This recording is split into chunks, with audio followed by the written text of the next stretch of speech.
everybody. This would be the Jeff Cameron Show right here on 97.9 ESPN Radio. Great to be with you. Hope you had a great weekend. I'm Jeff. That's Tom. We're online, ESPNTallahassee.com. That's where you go to listen live via the streaming free always.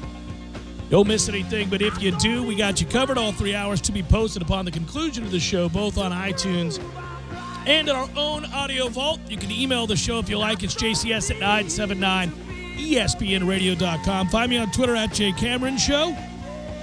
WTSM app for your mobile devices. Email us JCS at 979 ESPNradio.com. We got a lot to get back to in that email inbox. Thanks for all those emails.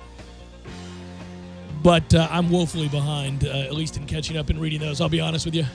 I was reading a bunch just before we came on to try to get a further sense of where everybody's head's at. I think everybody's in a good mood today, right? Should be. There it is, a weekend of relief, kind of, that provided some relief for Florida State fans, I think, everywhere. What emerges is, of course, another bowl game, extending the nation's longest streak, a sense of renewal. And I think, honestly, and Odell Haggins was talking about this, you'll hear from him this hour, the fortitude gained by these players and the lessons learned, certainly something that you think can drive them into next season. Sort of a fervor to show and prove, if you will. And, it'll be done with a new vision.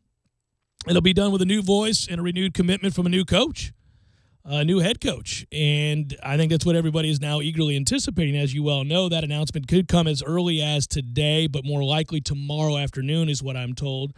As I've said, dating back to early last week, the right choice and the choice that Florida State's going to make is Willie Taggart. And I believe he will have this team, if you're just going to project ahead, and we're getting way out in front of ourselves here, but ready to play and play well from day one. He's a guy that,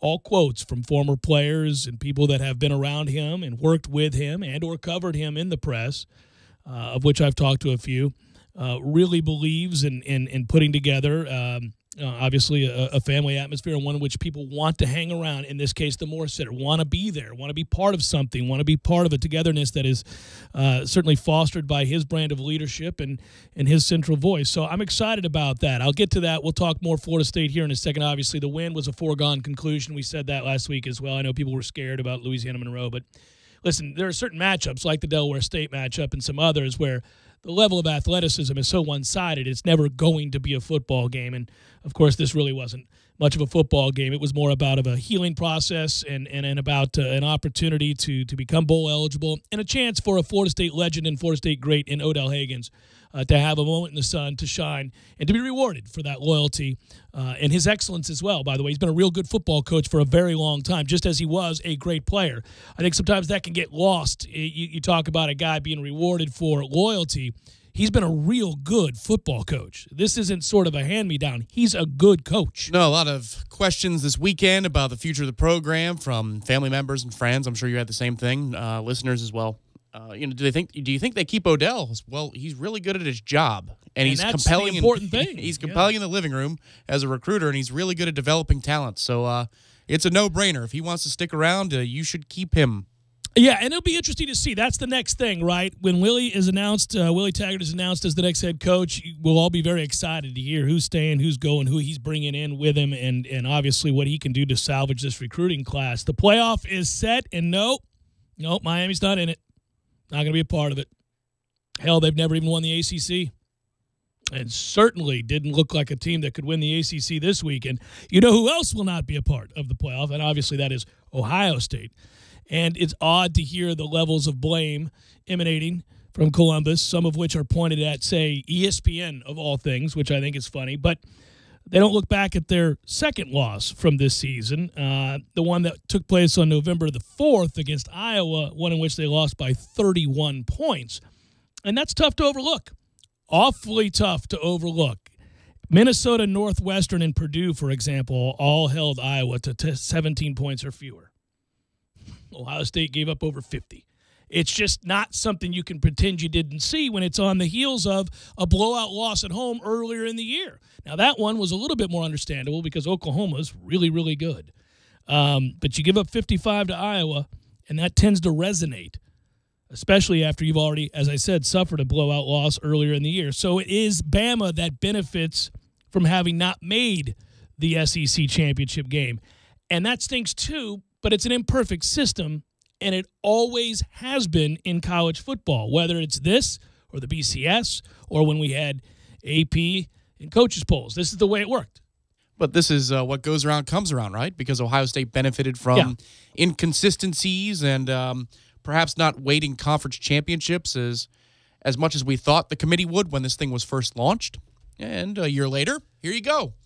Losses have to matter, man. If you got 2 of them, you've kind of taken yourself out of the position of control. You know, that's kind of where we sit. I understand they talk about conference championships mattering. I've always thought it, though, had to do when you were comparing similar resume, meaning that of 1 loss to 1 loss or 2 loss to 2 loss. And if one's a conference champion and the other isn't, then they get the nod.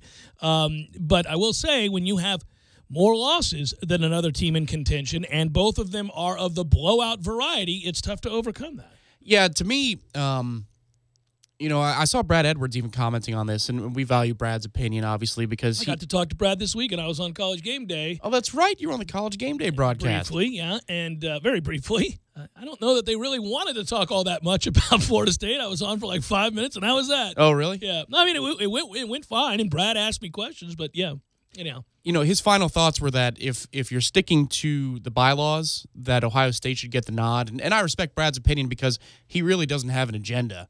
No, we've discovered that over time, no. And even when, you know, the Egg Bowl was for, you know, the right to the SEC West Crown and all that kind of stuff, and everybody thought that the state of Mississippi was coming for the long term, even then, he wasn't partisan as much as I thought he would be. Everybody, it kind of shines through. So you look at the desk, right, of what they're doing on the playoff show yesterday, and you can see that Joey Galloway and Herb Street's Ohio State-ness kind of shines through.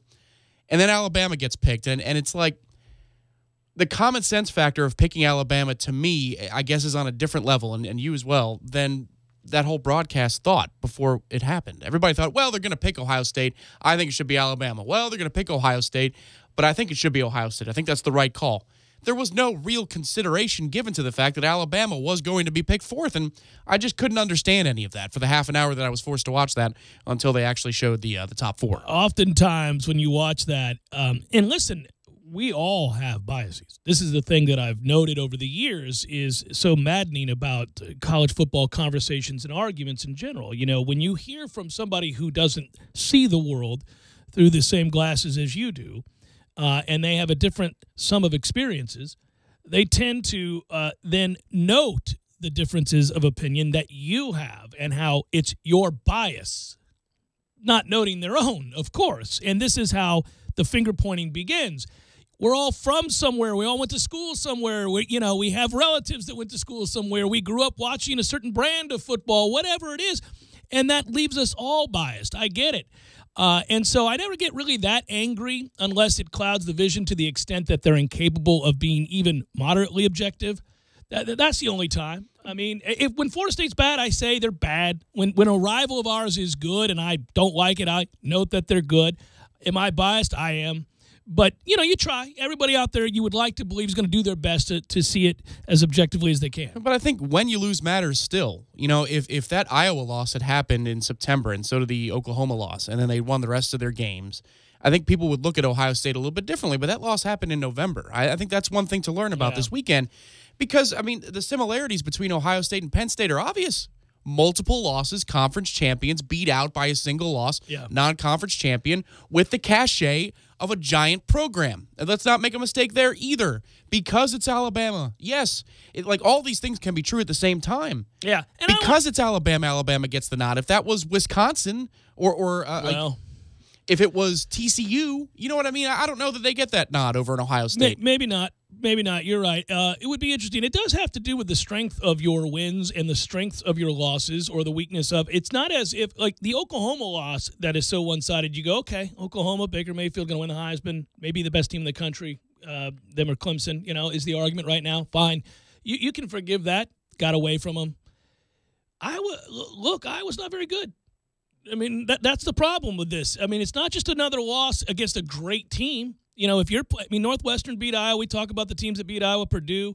You would say if that loss were to a mighty power, okay, well, gosh, just give them credit for scheduling such a tough slate. But you can't do that here. Iowa's Iowa. Well, and once again, too, I mean, look last year at Penn State. If you're just trying to compare similar precedents or resumes from the past, Penn State loses early in the season to Michigan, but also to Pitt, a Pitt team that turns around and beats Clemson later in the year. You know what I mean? So last year, yeah. Yeah, if you're looking at the two losses of Pitt in 2016, Ohio State in 2017, I mean, well, that was the argument I made last year. And I was like, man, sorry, Penn State, you lost. Right. Yeah. So, I mean, and this was a later loss, a blowout loss in November. So what are we doing? Yeah, no, I'm not that upset about it. I'm not. I don't feel like it's an egregious choice. I think that you can make compelling arguments across the board for Alabama being in over Ohio State, and I don't have a problem with it at all. And I don't have a problem with Southern Cal not getting in, of course, and going on down the line. I thought it was a foregone conclusion, actually. Given that Georgia wins the game over Auburn, right. So Auburn can't even be a contestant here. So, that reality being gone. Is this the most compelling, most entertaining matchup that you can possibly have 1, 4, 2, and 3? Because I think it is. I think Clemson, Alabama provides a lot of intrigue, a lot of similarities between those two teams, especially if Alabama is healthy at the linebacker level. And then obviously, 30 days from now, they probably will be. Right. And Georgia, Oklahoma. That's a great matchup. I think Oklahoma's going to win, but it's a great matchup. It's fantastic. It's style versus style. It'll be fun, yeah. No, I think it is a lot of fun. I actually think what you would have saw that. And listen, people debate whether or not this goes into it, and I happen to think it does because they're human beings. But when they're sitting there looking at number 4 and they say, who gives us the most entertaining matchup against Clemson, it ain't Ohio State because we just saw that game, and we know what the hell happened there.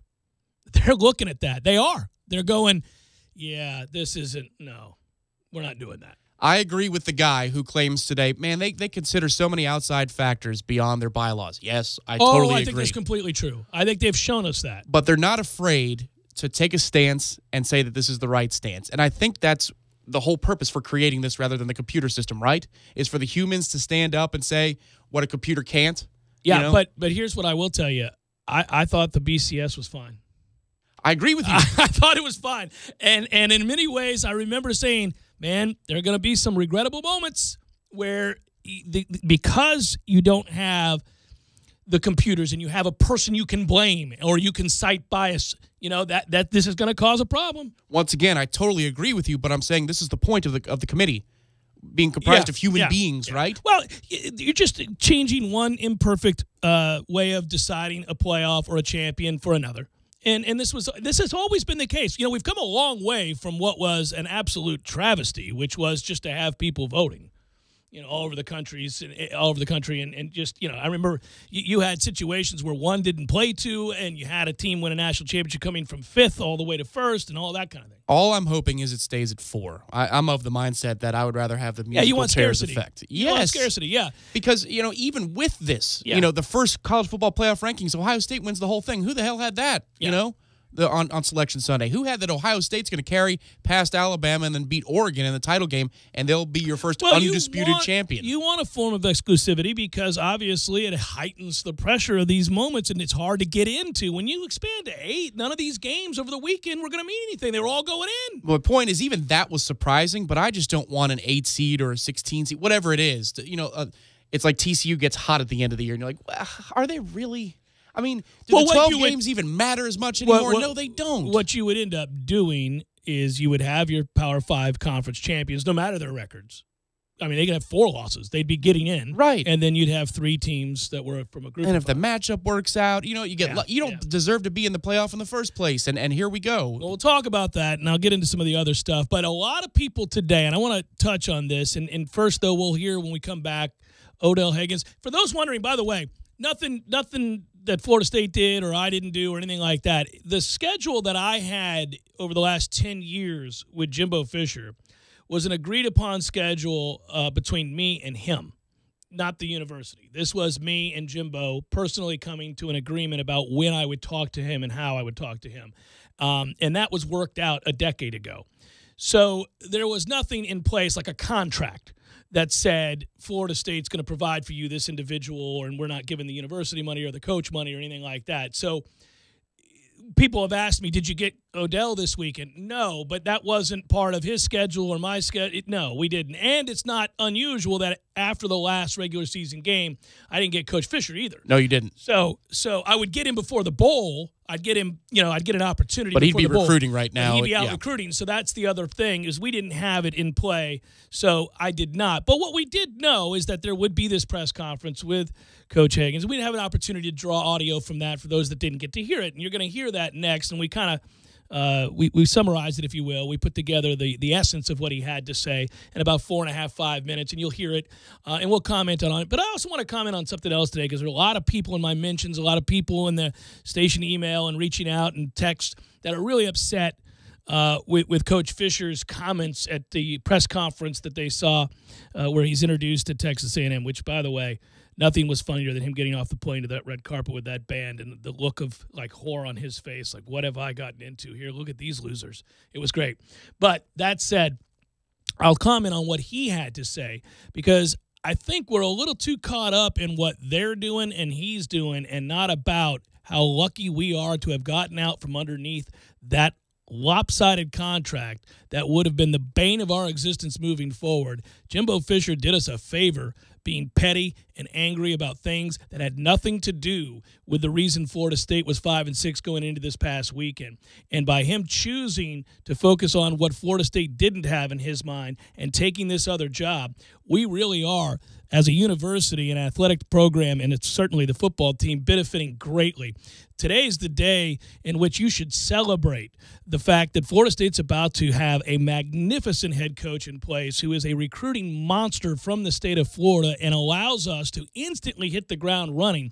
I don't think Florida State takes a step back at all. I think you see instant improvement in this program where things had grown absolutely stale, stagnant to say the least. Let me tell you something. I walked into that press box over the weekend, and I saw many a familiar face, obviously, over the years of people who cover this team, interview Coach Fisher, and have to work with him on a daily basis. And the overriding feeling I got from from every single person that I talked to or ran into was a sense of relief. And if that doesn't speak volumes about the way people felt, the relationship with Jimbo Fisher and them, how things had grown stagnant, nothing else does. You need to know it was a sense of celebration in that press box, from faculty, from press, you name it. And I'm not taking pot shots, because there's plenty that Jimbo Fisher did very well here. I'm also not apologizing for his behavior at times off the field that a lot of you never saw. That was very difficult to deal with. People feel relieved. Everybody gets a chance to move on. I'm focusing on what Florida State does have now, and a chance to really, I think, step in here immediately and have a season next year that will see us all going, well, God, we should have been doing this a while back. What were we doing? God, we looked like the most undisciplined team in the world. Now yes, believe me, it's going to be a change for the better, and that's the reason to be focused and excited today, not petty as he was at times in the press conference at Texas A&M. Jeff Cameron Show, 97.9 ESPN Radio.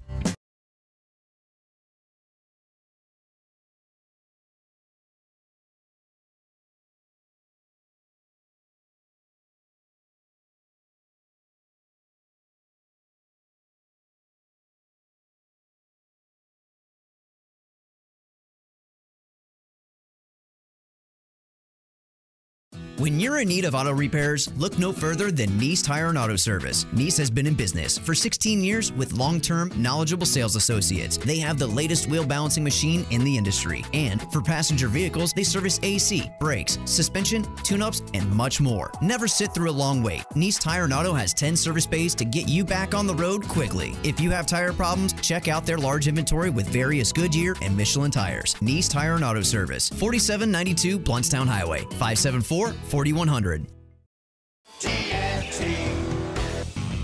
Landowners, only Mahindra, the makers of the toughest utility vehicles on earth, can give you the best year-end deal on earth.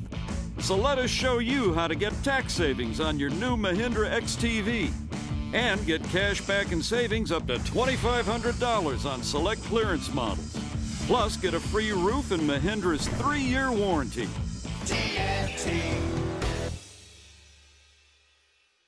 I'm talking tough, like a state of mind. Tough, like a soldier on the front line. Tough when it gets rough, like my poor truck. Always enough, I'm talking tough. Franklin Spring Creek Ford, the place to find your next truck in southern Georgia. I'm talking tough. Hey y'all, we're Chris and Preston from Low Cash. Head to Franklin Spring Creek Ford and see them about all of your vehicle needs. Sorry boys, I did not have time to pack. We got this. It's right here, guys. We got this. I thought I could handle it. We got this. Moving doesn't have to be a hassle. Call us first at 2 Men and a Truck. No matter the move, home or business, we'll make it a smooth one. I forgot something. We got this. Human-friendly, but you gotta keep them on a leash. Sounds like a great place to watch those human teams play catch. You mean football? Hair of the Dog Sports Bar, Midtown, North Monroe behind Brugger's. Best drink prices and juiciest burgers in town. Sexy French poodles welcome. Tired of your normal two-piece kit? Build your own kit with Makita and Cornerstone Tool and Fastener. Buy a 5 amp-hour starter pack and choose 2 free Bear Makita tools. If all you need is an impact driver and recip saw, then that is your kit. You also receive a 3-year warranty on lithium-ion tool and battery. Check out other Makita residential construction specials as well. Cornerstone Tool and Fastener is also your home for OSHA-compliant dust solutions for all your concrete needs. Cornerstone Tool and Fastener, 1110 Stuckey Ave and 3269 Crawfordville Highway, Tallahassee location, open Saturdays 8 a.m. to noon. Out on the golf course, there are the obvious hazards. There's the pond, the bunker, the rough, the even rougher. Yeah, put me down for an 8. The giant maples. The row of houses out of bounds on the right. The angry flock of geese who've surrounded your ball. Even the occasional groundskeeper you had no clue was there. But if you think you found every possible hazard out there, think again. The hazard you missed could actually be a killer. It's the spot on your skin, the one that could be skin cancer. Fact is, if you're a man over 50, you're in a group most likely to develop skin cancer, including melanoma, the kind that kills 1 person every hour. 1 in 5 Americans is likely to develop a form of skin cancer during their lifetime. That's why your best shot is to check for a spot. It's easy. Follow through and check your skin. It could be the save of a lifetime. Go to spotskincancer.org to find out how. A message from the American Academy of Dermatology. Parker Brothers Roofing says don't play games with your roof. Protect your home and your family. The Parker Brothers tell you the truth. We'll fix your roof, 'cause it's what we do. With quality, integrity, and pride. Parker Brothers Roofing, professional every time. Stay safe and dry inside. Hey, I'm Travis with Parker Brothers Roofing. Some roofers are like a bad boyfriend. They make lots of promises, but in reality, they're just cheap. They don't own up to their mistakes, and they leave you with a lot of regret. Parker Brothers Roofing stands behind every installation, and if a mistake is made, we own it and fix it. Our customers never have to worry about being left behind for the next job. At Parker Brothers, it's quality that builds our quantity. Call us at 656-8112. Parker Brothers Roofing, professional every time. Stay safe and dry inside. License number CCC 049350. You're listening to The Jeff Cameron Show on 97.9 ESPN Radio.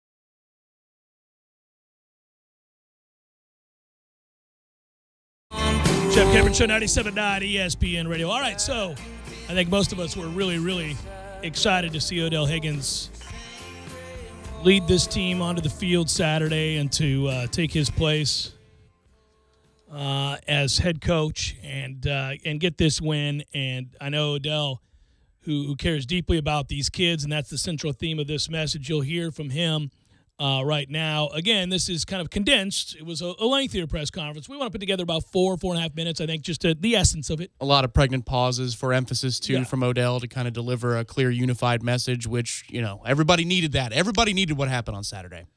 Yeah, by the way, it was kind of a clean game, too. We got our plays in on time, and everything looked organized. Very, very well suited. The only thing that we didn't do was the kickoff late in the game. You know, but everybody was already too happy. Everybody's, woo! Yeah. Well, We got through this one. Let's go play in that bowl game. Shreveport. All right. There's your grand reward. It's more about the streak, though, Tom.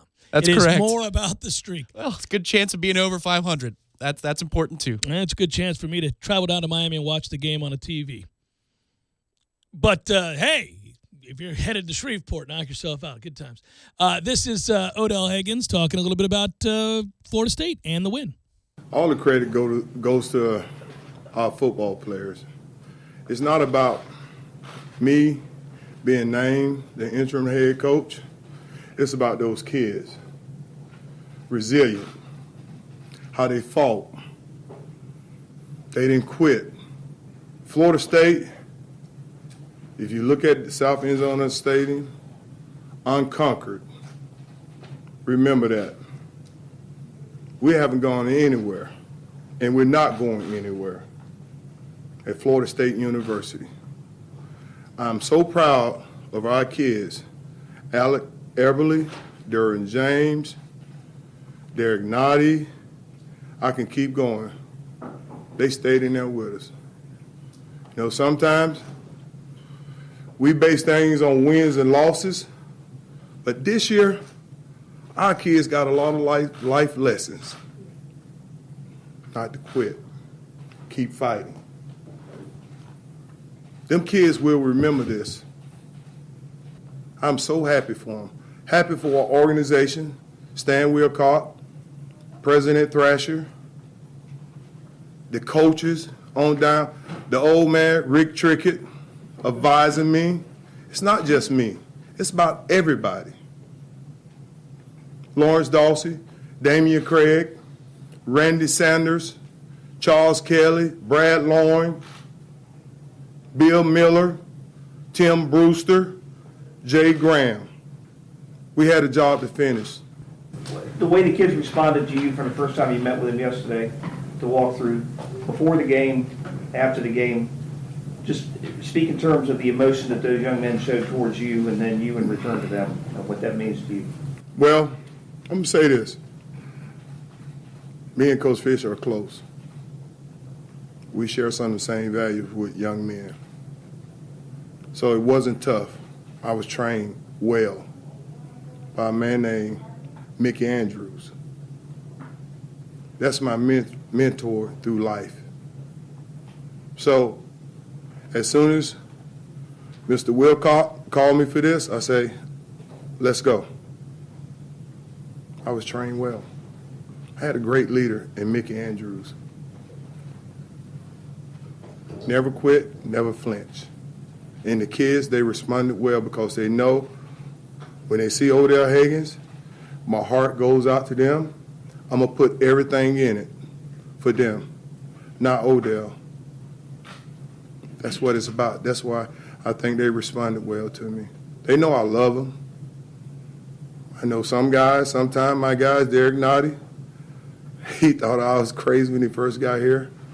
Right now, that young man getting his degree, Lord willing, going to the next level, he have an opportunity. You know, a lot of people sit and have lip service because of recruiting, saying we got a family. This is a true family right here. In the last 30 years, Florida State has won more games than anybody in the nation. We'll be back. That tells you about a family. That's a family. We have a solid foundation at Florida State University. It's not built on sand. I can say that. Once a player, coaching here, 24, 23 years, I've experienced it. I think experience is a lot better than somebody saying something. Do you want to be considered for this job? Well, I'm going to tell you like this. I want Mr. Wilcott and Mr. Thrasher to hire the best person for it. Take me out of it. I'm not trying to get this job. The reason why I say that, as a coach at Florida State, a former player at Florida State, I can impact lives. I hope the next coach keep me. But to answer your question, somebody got to do the groundwork. That's good enough. Hope the next coach does as well. And we continue to hear, just as we did last week, that Willie Taggart will be the next coach at Florida State University. There's no reason to believe otherwise. There never has been. There was no other serious candidate, although that is to say they did vet and get a lot of interesting feedback from a number of other coaches, of course, because it's a great job. It's a destination job and a job that, frankly, most people would be elated to be a part of, and that's true. Simply put, in terms of the facilities and that larger talking point that Jimbo pushed forth this past week, Florida State has the second best facilities in the ACC. It is not a hindrance in recruiting. You've never heard a recruit say that. So, it's not as if there's any merit to those talking points, and it's why I don't spend a lot of time on it. Now, I know others nationally latched on to those talking points. It seemed easy to go forth and say, well, clearly they have a disagreement about what facilities you need to win in big-time college football. These are big-time facilities, and they have committed millions and millions and millions of dollars to improving them along the way while Coach Fisher was here, and they've already approved, at least in their talking points and in the way that they've discussed about they have to raise the money for it, but they've already agreed to the standalone facility. So these are all things that are in the works, and got to fundraise, got to be able to do it. But it wasn't as if they were denying the previous coach what he wanted there. And it'll be interesting to see moving forward, how this plays out as far as how quickly those things can be done. But their commitment to those are unquestionable. And I think Willie Taggart's going to be very excited about what he finds in terms of commitment from the university. It's Jeff Cameron Show, 97.9 ESPN Radio.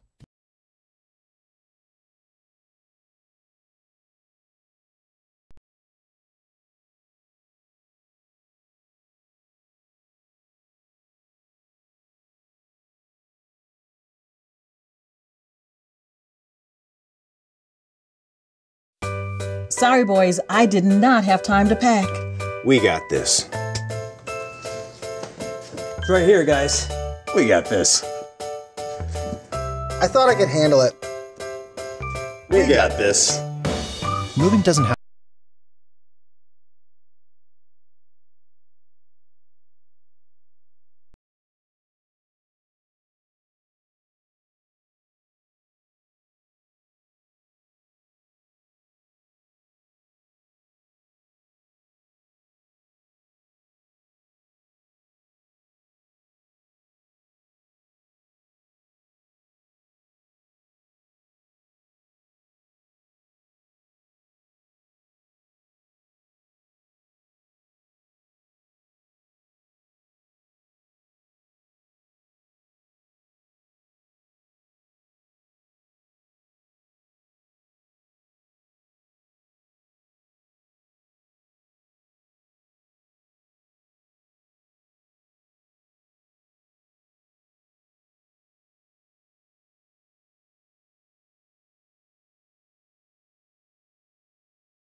Excel in style. Time to excel. You can always count on the crisp, refreshing taste of Bud Light, just like you can always count on reliable Ralph. Ask him to move that couch he moved for you last summer. Ralph will do it. Need a ride from the dentist? Better call Ralph. And he won't even film you after the laughing gas and put you online and get millions of views. He's Reliable Ralph, for Pete's sake.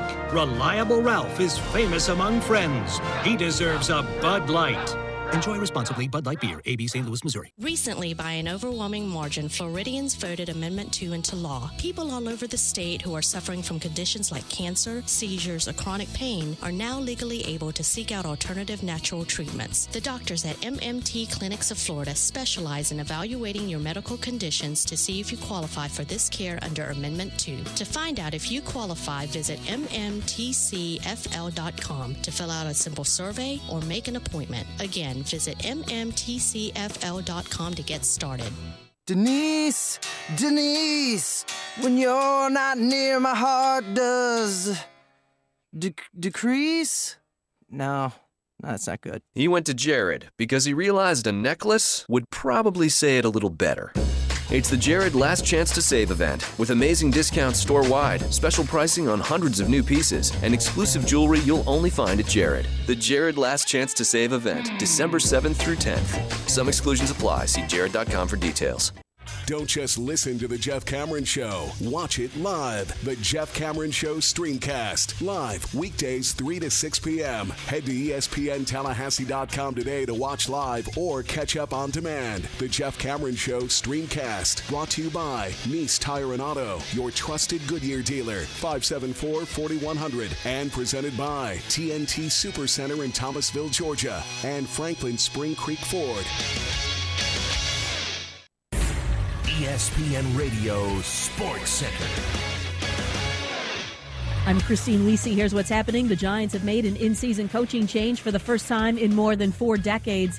The team fired Coach Ben McAdoo as well as GM Jerry Reese. Very little's gone right for New York this season. Offense abysmal, the injuries, players walking out of team meetings, and the benching of quarterback Eli Manning. So with McAdoo gone, does that change Manning's future with New York? That depends, says ESPN's Dan Graziano. You have to know where his relationship stands right now with John Mara and Giants ownership, which will be the one constant.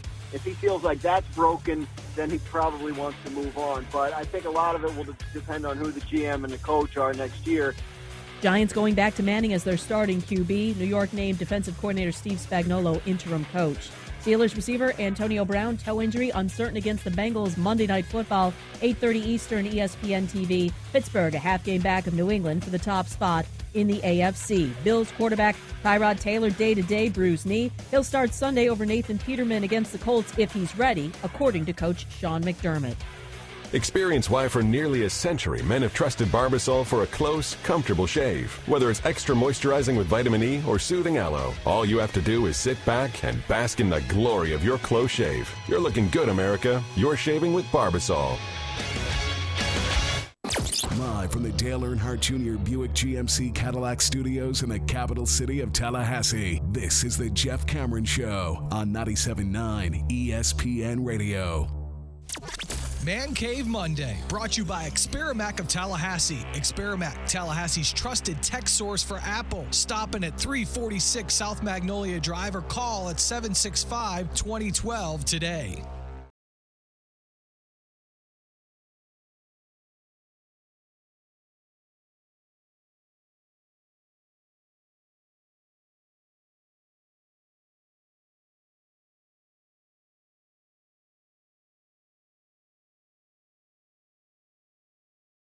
Florida State has never defeated the University of Florida 4 consecutive times in basketball. They'll get that chance tonight, albeit on the road in Gainesville. That's right. A friendly reminder that we've won 3 straight against Florida. I'm afraid that streak ends tonight. That's a good Florida team. Not saying we're not a good basketball team, but Florida at 5-1. Of course, the lone loss to Duke where they blew a big lead. But a team that shoots the ball exceptionally well from beyond the arc. Real quick on the ball, off the ball, and a talented team. Tough place to go play tonight in the O'Connell Center, 9 o'clock in Gainesville. It's going to be on ESPN2 if you're wondering, channel 404 for Comcast. Sunshine Showdown, as it's known, in Florida State. Again, 3-game winning streak currently going into this game. It could be a toughie. Yeah, bring your shooting shoes and your perimeter defending shoes tonight if you're Florida State. You want to be in the top 25 next week? Win this game. You will be. You'll be in the top 25, but I don't know, man. Vegas thinks it's a 10-point line, and I'm going to stay the hell away from it. Yeah, you're not going to. Oh, you know what I remember most about this game a year ago? Florida State won at 83-78 was the fact that Jonathan Isaac hit 4 huge free throws at the end of the game. Remember that? It got way too close. Way too close. Yeah. But this is a funky series in a weird way. You go back, there have been years I thought Florida State was going to get blown out by a much better Florida team.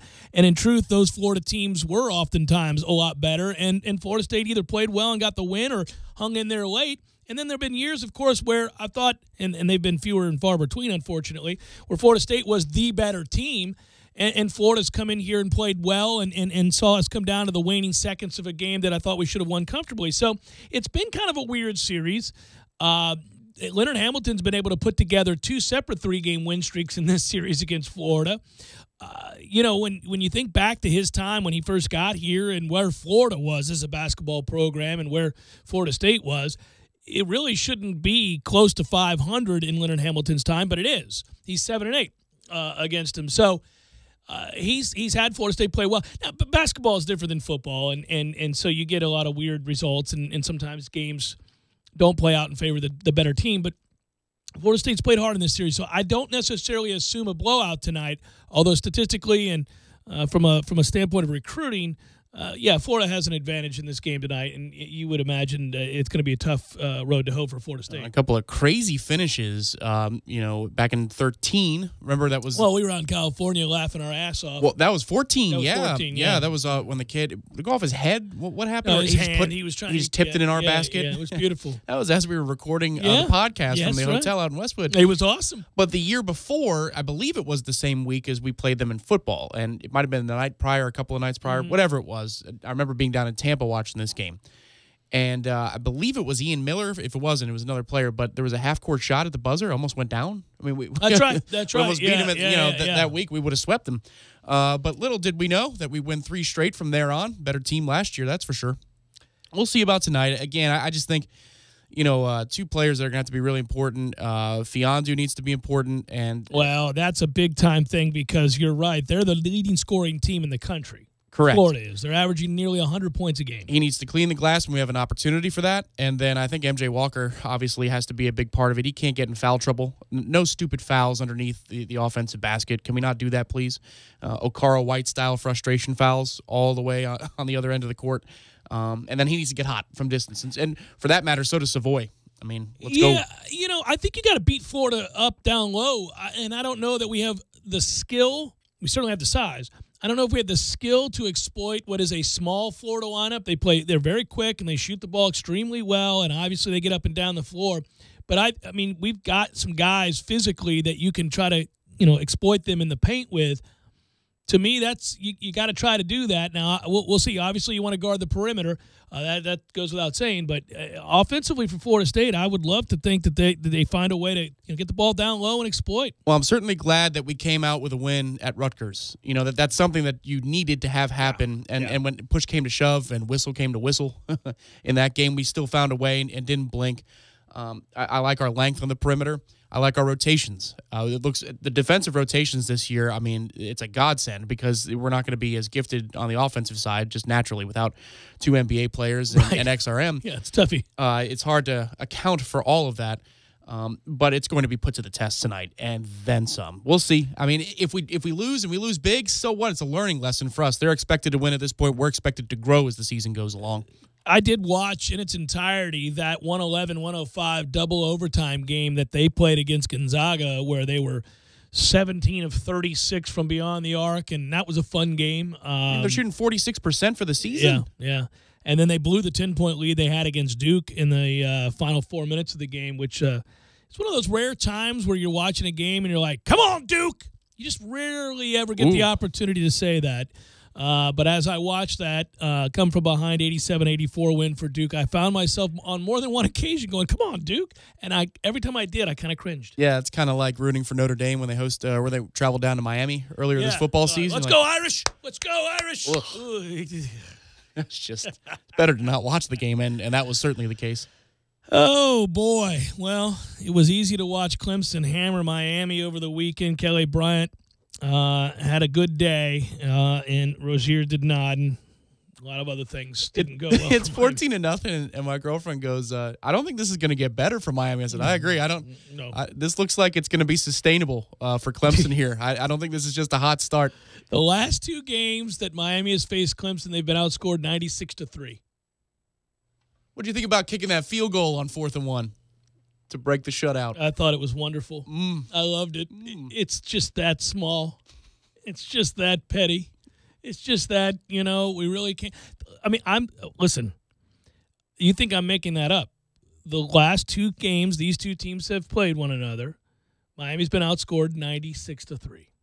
It's football. This is 96-3 over 8 quarters. They've been outgained 198 yards to 360. Oh! Well, they need to stop doing the pregame stuff. Did you see the video circulated again when Clemson's coming out of the tunnel for warm-ups? The Miami players are all kind of there. No. Greeting them. And no, I wasn't paying attention. Stop the pregame stuff. You stay away from Clemson. Don't talk to them until you have to. Don't look at them until you're lined up across from them. Well, Malik Rozier is going to hope to never see Clemson ever again at any point in his life. Like when he's 62, somebody could go, let's go to the Clemson-Miami game. And nope, not going to do it.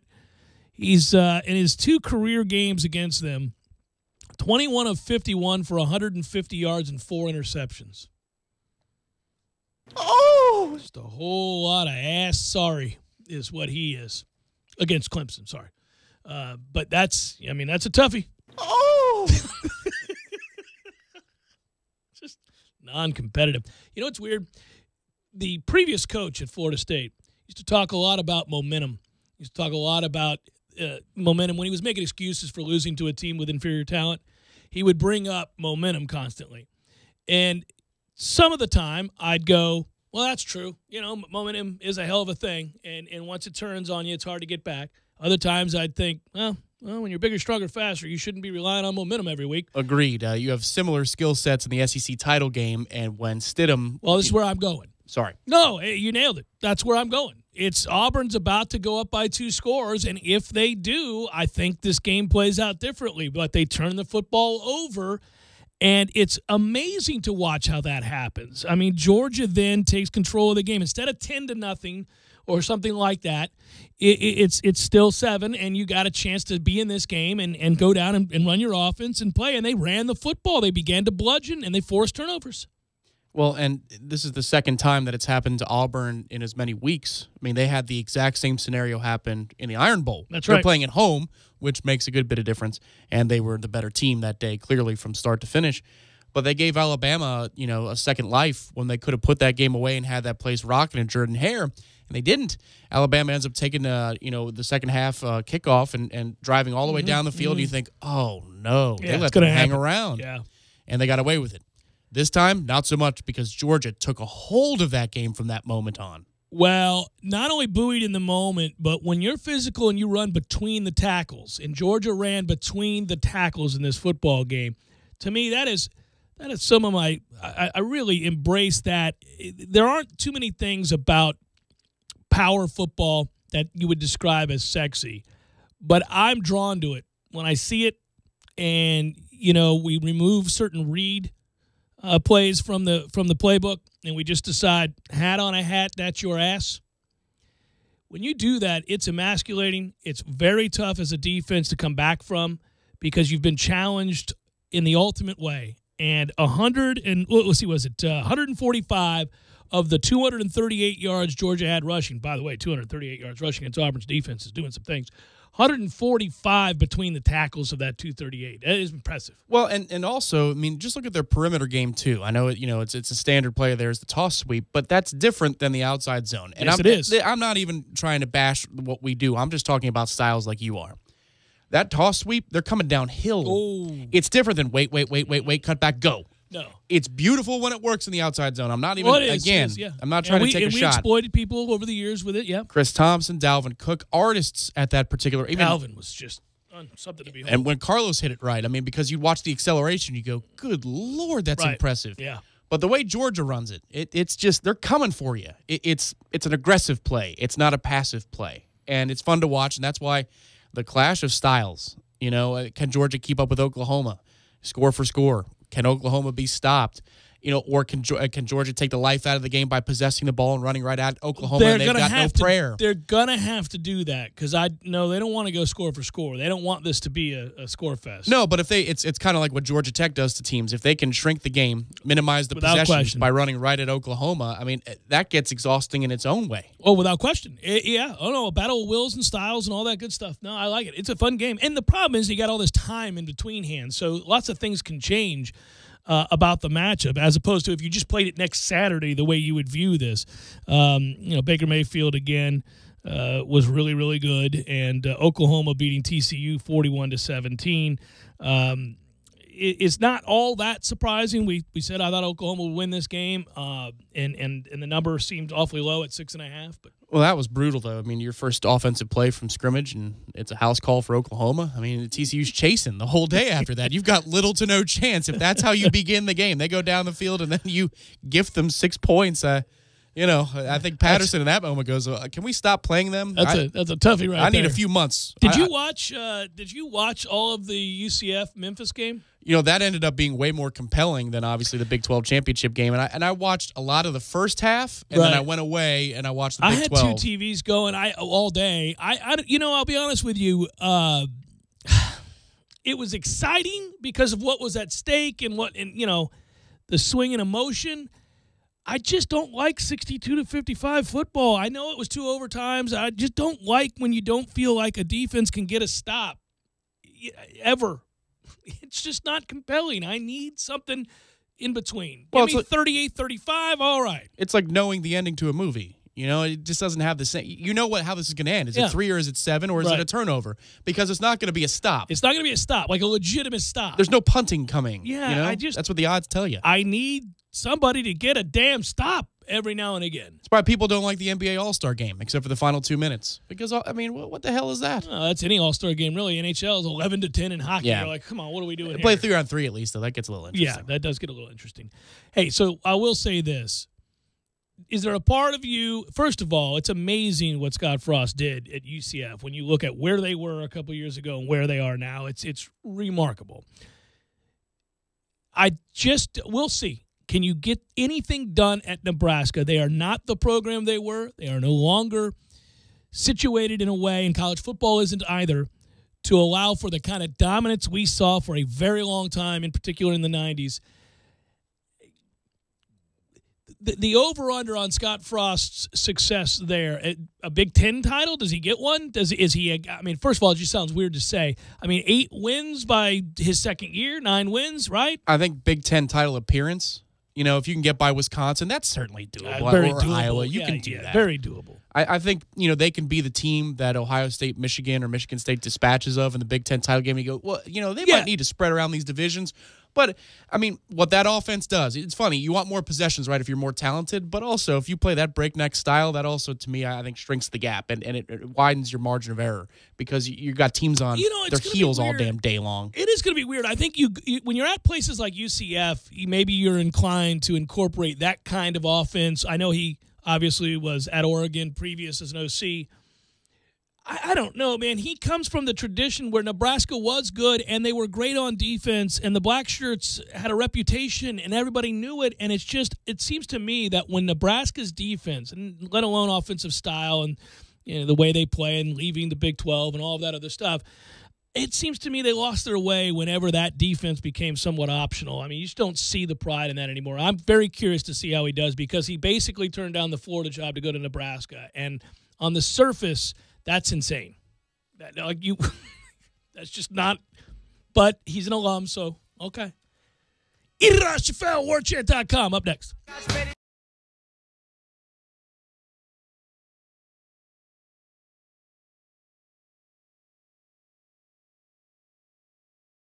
When you're in need of auto repairs, look no further than Nice Tire and Auto Service. Nice has been in business for 16 years with long-term, knowledgeable sales associates. They have the latest wheel balancing machine in the industry. And for passenger vehicles, they service AC, brakes, suspension, tune-ups, and much more. Never sit through a long wait. Nice Tire and Auto has 10 service bays to get you back on the road quickly. If you have tire problems, check out their large inventory with various Goodyear and Michelin tires. Nice Tire and Auto Service, 4792 Bluntstown Highway, 574-4100. TNT. Landowners, only Mahindra, the makers of the toughest utility vehicles on Earth, can give you the best year-end deal on Earth. So let us show you how to get tax savings on your new Mahindra XTV. And get cash back and savings up to $2,500 on select clearance models. Plus, get a free roof and Mahindra's 3-year warranty. TNT. I'm talking tough, like a state of mind. Tough, like a soldier on the front line. Tough when it gets rough, like my Ford truck. Always enough. I'm talking tough. Franklin Spring Creek Ford, the place to find your next truck in southern Georgia.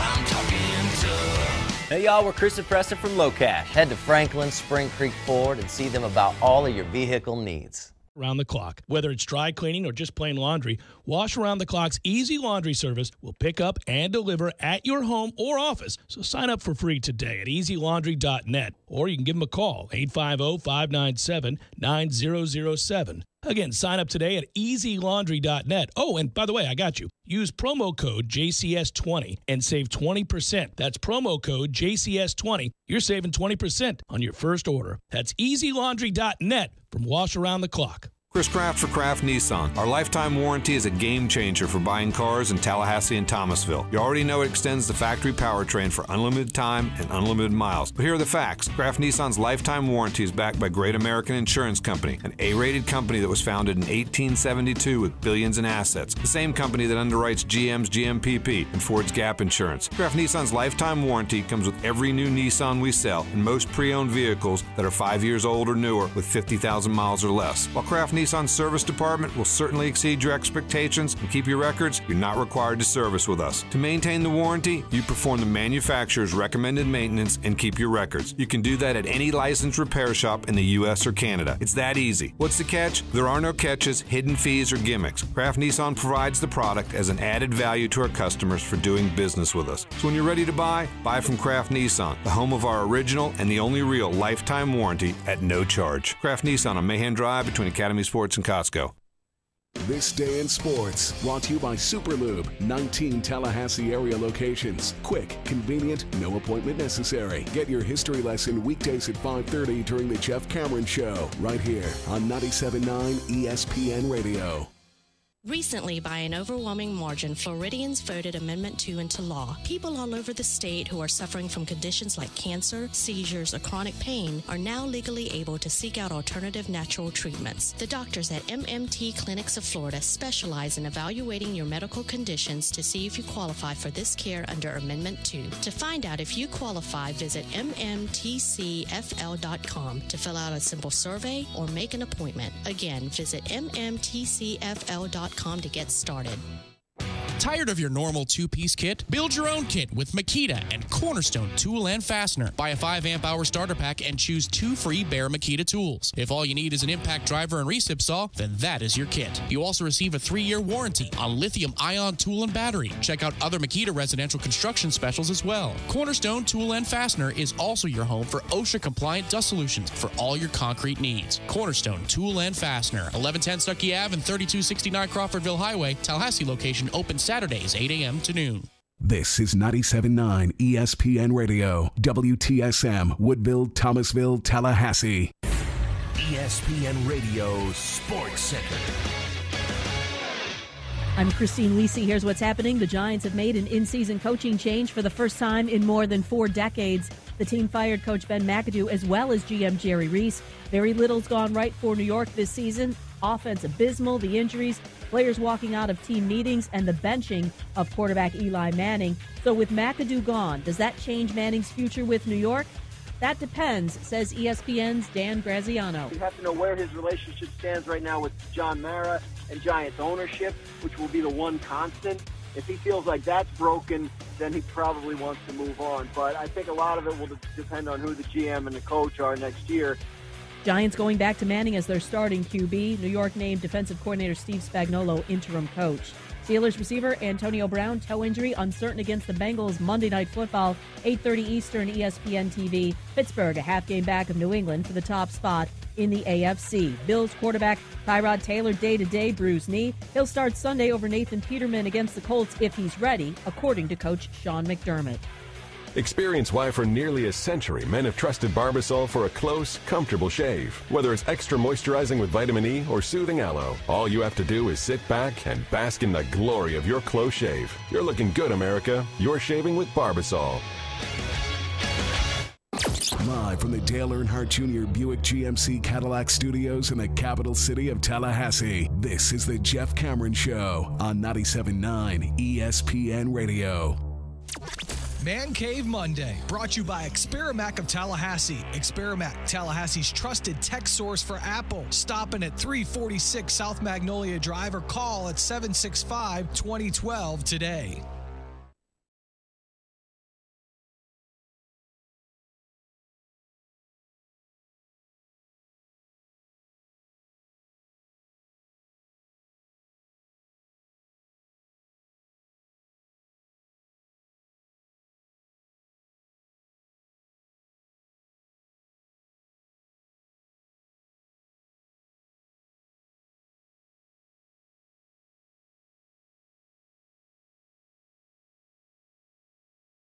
Hour number 2, Jeff Cameron Show, 97.9 ESPN Radio. Thanks for tuning in to a good Monday. I'm Jeff, that's Tom. We're online, ESPNTallahassee.com. That's where you go to listen live via the streaming free always. Don't miss anything. If you do miss something, go back, get caught up. All 3 hours to be posted upon the conclusion of the program, both on iTunes and in our own audio vault. You can certainly email the program if you like, JCS at 979 ESPNRadio.com. Find me on Twitter at JCameronShow, WTSM app, good for your mobile devices.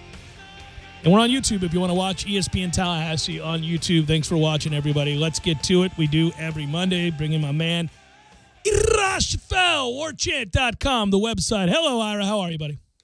I'm good, Jeff. How are you, man? I'm great.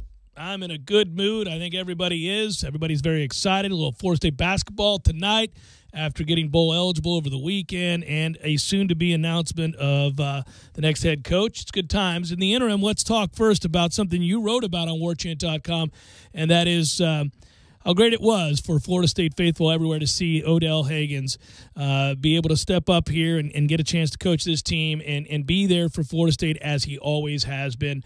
Nice touch to Saturday's game. Man, it was awesome. And I figured it would be awesome.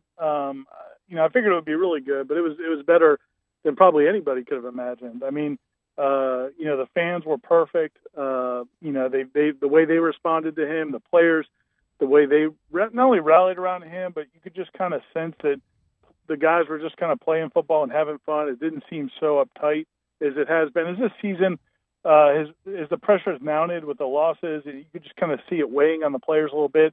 So it was nice to see them kind of having fun. And then Odell just could not have handled it any better. I mean, you talk about, you used to joke about the Jeff Cameron PR firm and people who can, coach people through interviews and speaking engagements and things like that. But a guy like Odell Haggins, it's just so genuine. Like literally every single person that watched that just came away not only impressed with him and his heart for Florida State, but also just, he hit every right note. I mean, everything he said was perfect, and that's without coaching. That's just who Odell is. And so you're right. I think it was you couldn't have asked for a better day for Florida State football. Yeah, he's a great representative for Florida State, and he loves the kids, and we've all known that as people who've ever talked to him or covered him or watched him interact, and certainly he was here as a player, and he was a tremendous player when he was here, and he's gone on to dedicate over half his life to Florida State, so it seemed like a natural fit, and it did feel like Saturday was about healing. It was interesting. I said at the outset of the show, to me, there was a sense of relief, and I do think that speaks volumes about the previous coach, that so many people, whether it be players or whether it be media or whether it be faculty, felt a sense of relief to be moving on. And I don't know that everybody realized just how tense things were here week to week, or if they did, maybe they didn't realize how freeing it would be when Jimbo Fisher moved on. And I'm not here just to take pot shots on a day where it would be easy to do that. I really do believe that was the sense. Did you sense that as well?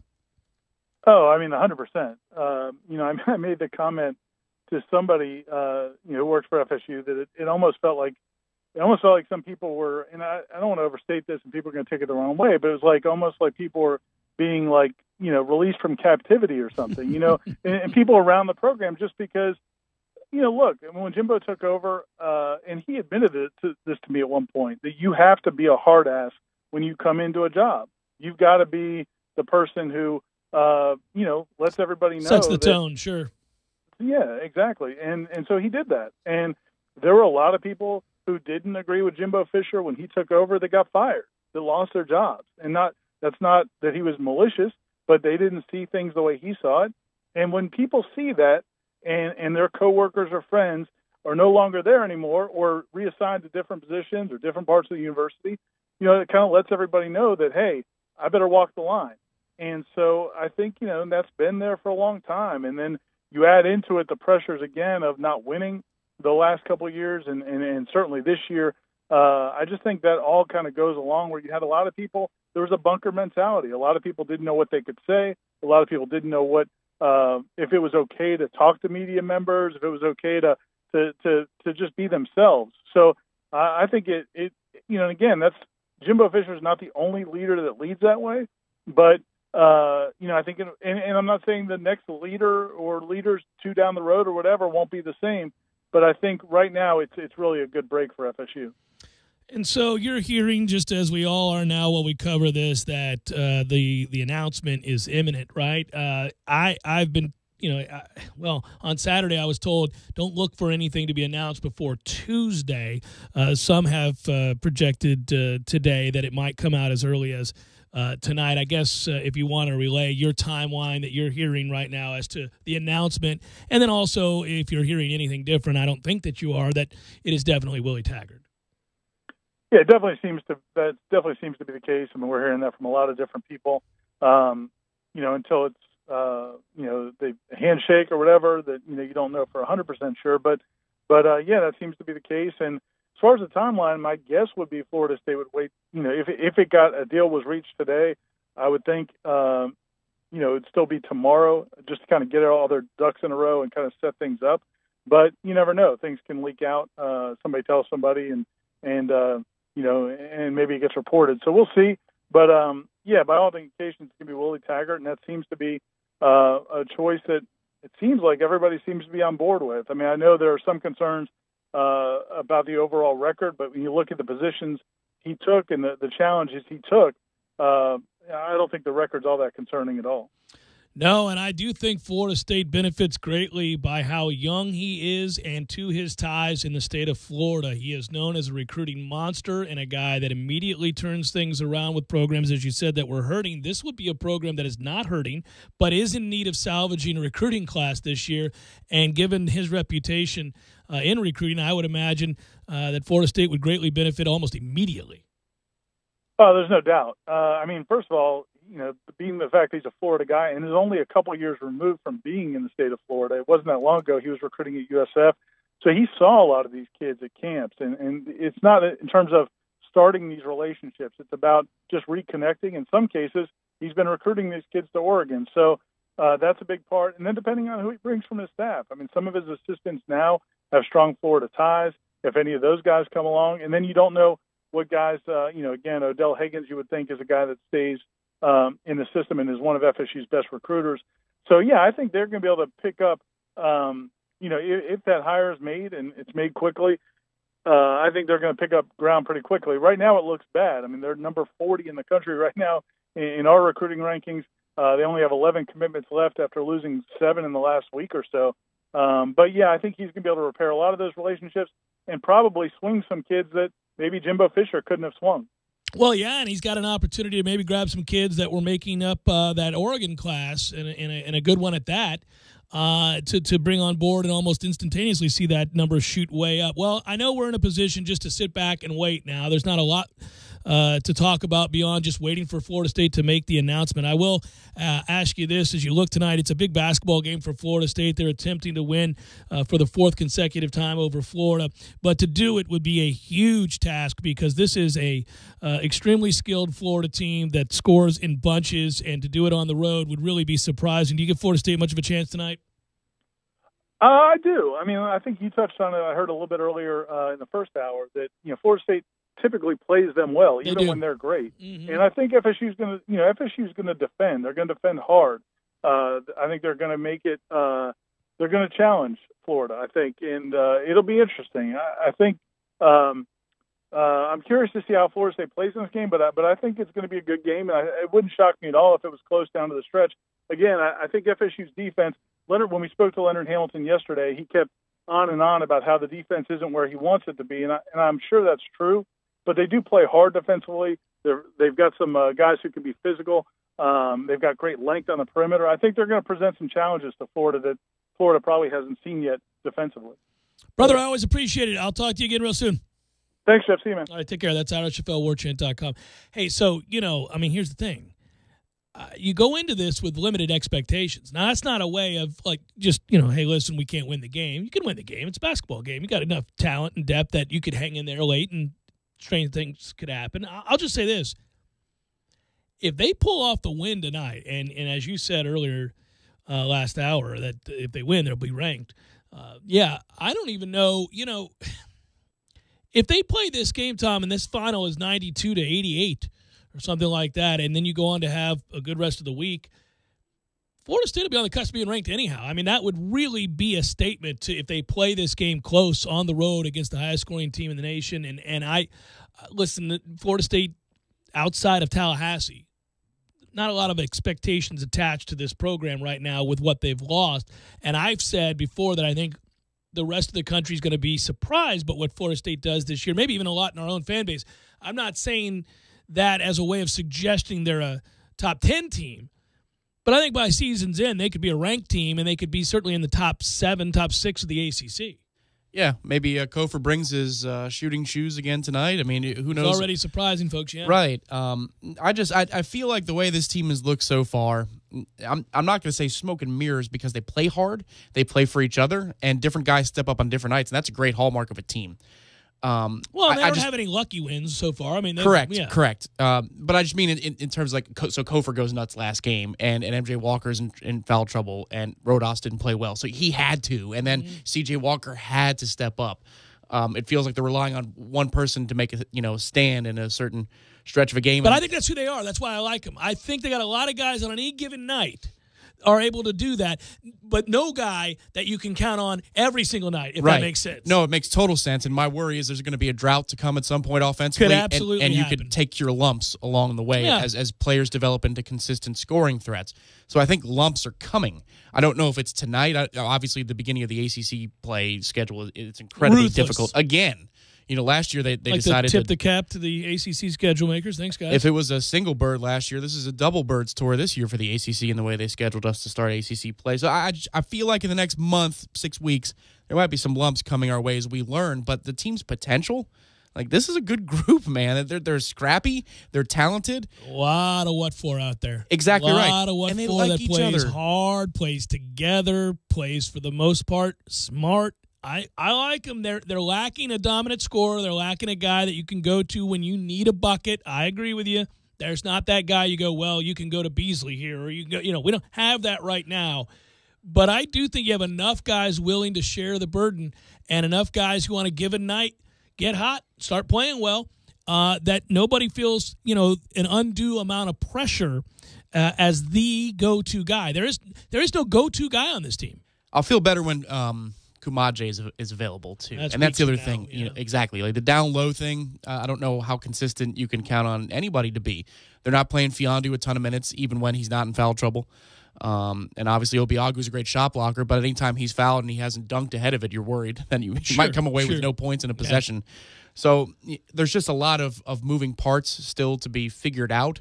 and Florida looks like a ready-made machine. If they do tonight, what a great sign. I mean, what a really great sign moving forward. You want to talk about suddenly flipping your expectations for a group from being modest, make the tournament. Just make the tournament is kind of the expectation currently. I think most of us look at this team and say, just can you squeak in? If you squeak in, all right, we got a little momentum here on the heels of last year's 26 wins. An undefeated season at home. Could you just make the tournament here so that we don't have a screeching halt effect? But if you win this game on the road and remain undefeated and somehow, beat the number 5 team in the country this early in the year where there are minimal expectations, well, that will ratchet up everything, probably unfairly to some extent. Yeah, I mean, if you steal a win or two, that, look at the good wins column at the end of the year when everybody's looking at resumes. And goes a long way. You win this one, that's going to count huge when it comes to Selection Sunday. And that's what you do, too. You look at certain games as just opportunities. Maybe unrealistic to expect them to win this game, and maybe several others on the slate where you go, well, on the road against this team or that team, they're not going to win the game. What I said was when we looked at the schedule in the out-of-conference schedule when the season began, you need to go 11-1 here. You need to go 11-1, and that's why the Rutgers game was really big because you needed to win that game. You're going to need to beat Oklahoma State.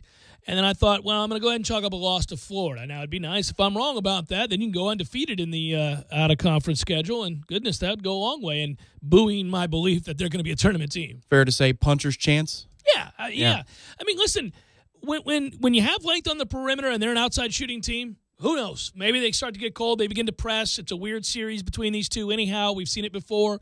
Again, no one guy has to carry the day for Florida State, so they don't feel that burden. You just got to be in it with 5 to play. Can you have this be a 6-point game or something like that with 5 minutes to go? All right, let's see what happens. You worry about getting run off the floor early. And this thing, the momentum becoming overwhelming, and next thing you know, you're down 25 in the second half or something, and that it could happen. Florida's good. Jeff Cameron Show, 97.9 ESPN Radio.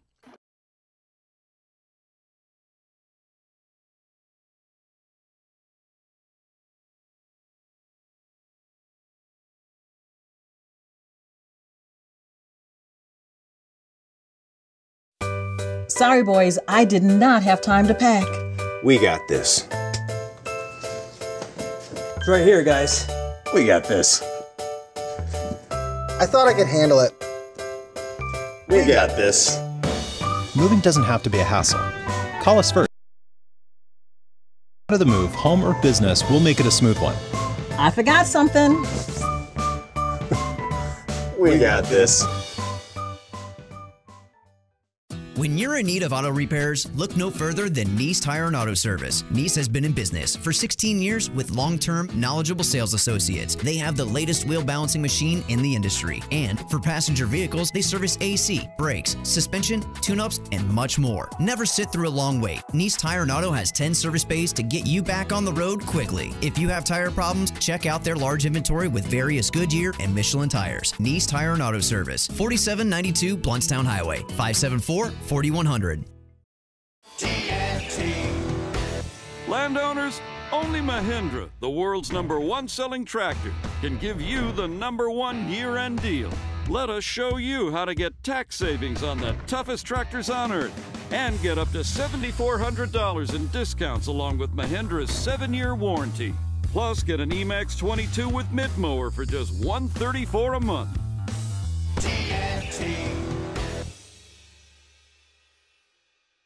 I'm talking tough, like a state of mind. Tough, like a soldier on the front line. Tough when it gets rough, like my Ford truck. Always enough, I'm talking tough. Franklin Spring Creek Ford, the place to find your next truck in southern Georgia. I'm talking tough. Hey y'all, we're Chris and Preston from Low Cash. Head to Franklin Spring Creek Ford and see them about all of your vehicle needs. Bring the family to watch the big game inside or on their covered patio on one of over 60 HD TVs. However you come to relax, you will have a good time and great food at Miller's Ale House on Appalachia Parkway. Out on the golf course, there are the obvious hazards. There's the pond, the bunker, the rough, the even rougher. Yeah, put me down for an 8. The giant maples. The row of houses out of bounds on the right. the angry flock of geese who surrounded your ball, even the occasional groundskeeper you had no clue was there. But if you think you found every possible hazard out there, think again.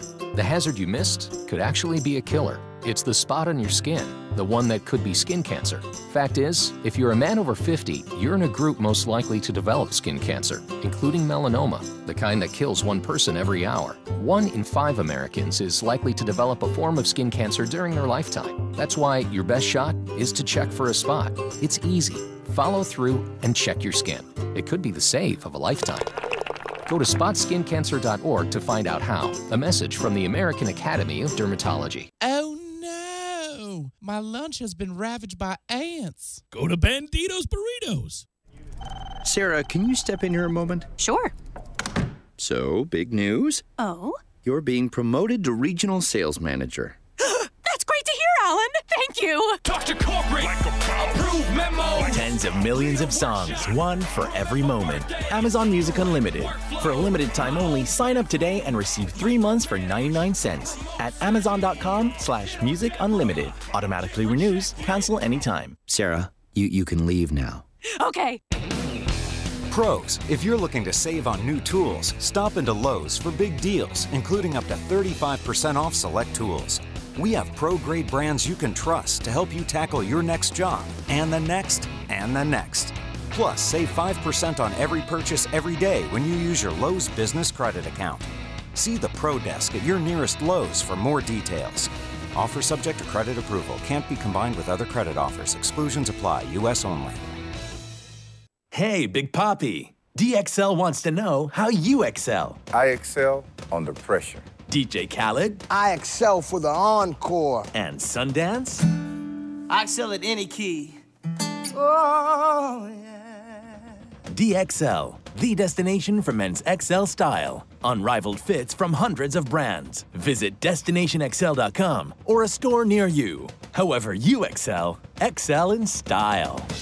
Time to excel. To help explain how fast it is to make Bob Evans original mashed potatoes, here are a few things to do while they're microwaving. 1. Prune your Facebook friends. Sorry, Aunt Brenda. 2. 6-minute abs. Get ripped. 3. Meditate. Namaste.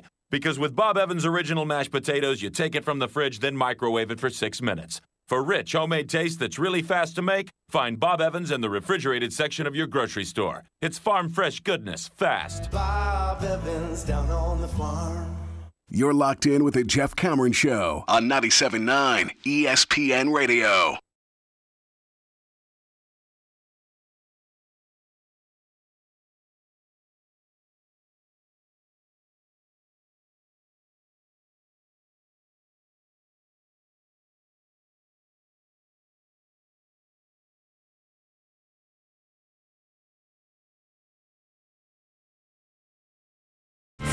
Jeff Cameron Show, 97.9 ESPN Radio.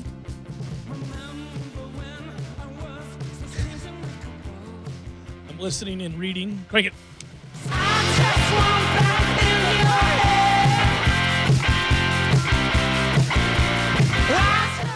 The frustration many feel. I addressed it last hour. I'll address it again here quickly. I don't know. When you go and listen to the press conference Jimbo Fisher gave today at Texas A&M, it's not, I don't know. I think it's not nearly as vitriolic as perhaps some of the thinly veiled criticisms of Florida State during his speech were.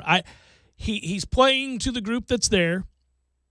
There are moments where I thought, it was highly unnecessary, especially since I just disagree with the basic premise, which is something that I want to remind you, and not in order to take credit, but just as a healthy reminder of where we were in this larger talking point weeks ago.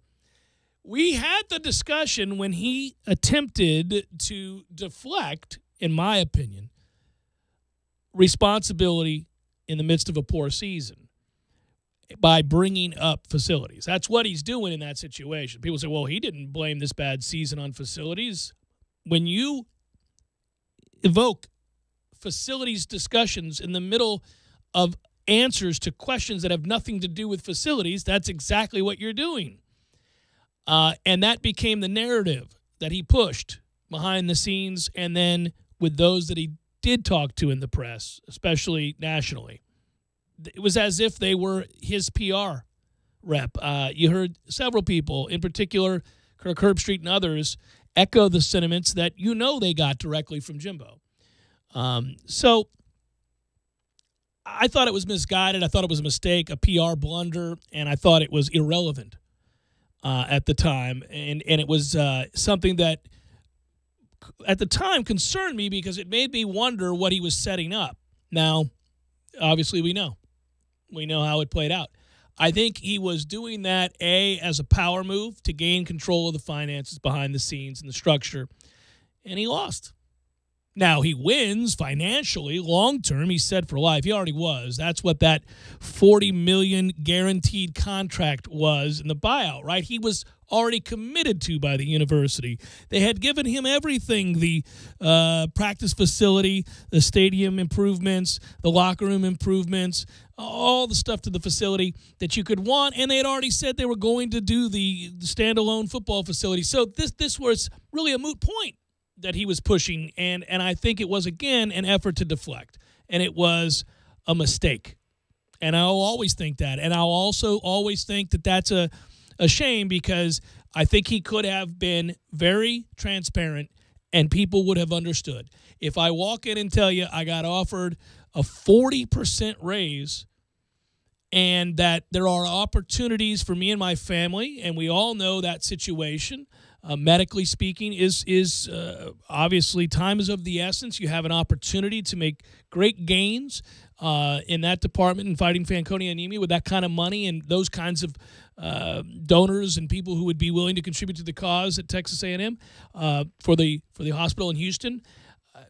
I think people would have said, okay, I understand, but that's not what he did. And then later when he addressed his team, he had to apologize. He apologized for, as he said, lying to them.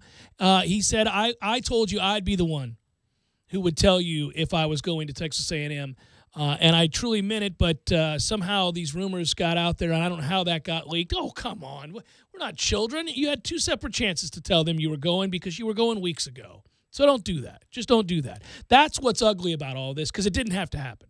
Yeah, I agree. Today's backlash is it's like being mad at the epilogue, right? Of a book. It's like, well, the book already ended. Here's the epilogue if you want to read it.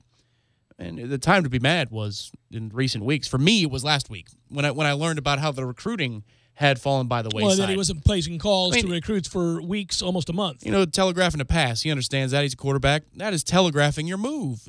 That's the lifeblood of what you do when you're not contacting recruits. Right. The hell is that? So well, last week was the week that I thought it was healthy in this sense, that he was pushing that agenda behind closed doors, not about the purse strings, but about the facilities and all that stuff, because that's his job. His job is to make his program better to push. And not care about what the cross-country team is doing. It's his job to push football. That's he's not the head. He's not the athletic director. He's the football coach. Yeah, you'd like him to have a semblance of some form of understanding that an athletic director and others have to look at the health of the entire athletic program. But sure, yeah, but I root for, except for the players not being paid, which, again, we could talk about that another day. I root for essentially a professional team, in Florida State. And so if the coach is going to push for it and every dollar, then that's honestly, at the end of the day, what we all want, right? Extra wins. And if that helps, it's not the reason. We went 5-6 this year and we're before he left. But last week, I guess, long story short, last week is when I said enough is enough. Today, man, he's in front of a bunch of A&M people. And I think he honestly believes that. I don't think he believes it's the reason that he went 5-6 if you got an honest moment out of him. But he believes it's a reason. He believes it's a reason. And so he's speaking from his point of view, which was a point of view that we said we don't agree with here. So take it on up the road. Yeah. I just don't get why today. Why? Well, because I think they think you could have been above board here and just kept it positive. I mean, all he had to say was what he said. There is a snippet of him saying, of course, he thanked Florida State for giving him the opportunity. He could have ended there. There was no need to take the shots. It doesn't make much sense.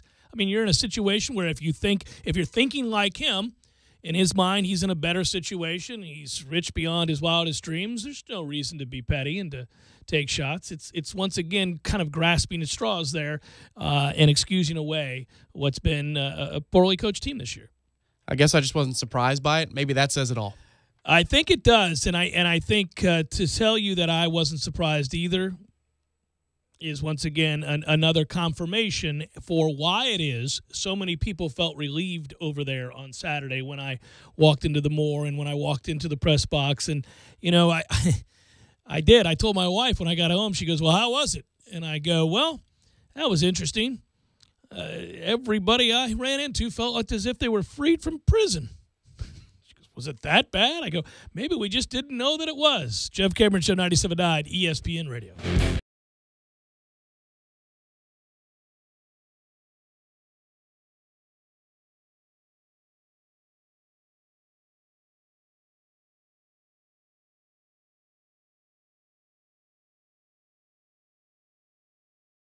When you're in need of auto repairs, look no further than Nice Tire and Auto Service. Nice has been in business for 16 years with long-term, knowledgeable sales associates. They have the latest wheel balancing machine in the industry. And for passenger vehicles, they service AC, brakes, suspension, tune-ups, and much more. Never sit through a long wait. Nice Tire and Auto has 10 service bays to get you back on the road quickly. If you have tire problems, check out their large inventory with various Goodyear and Michelin tires. Nice Tire and Auto Service, 4792 Bluntstown Highway, 574-4100. Landowners, only Mahindra, the makers of the toughest utility vehicles on earth, can give you the best year-end deal on earth. So let us show you how to get tax savings on your new Mahindra XTV and get cash back and savings up to $2,500 on select clearance models. Plus, get a free roof and Mahindra's 3-year warranty.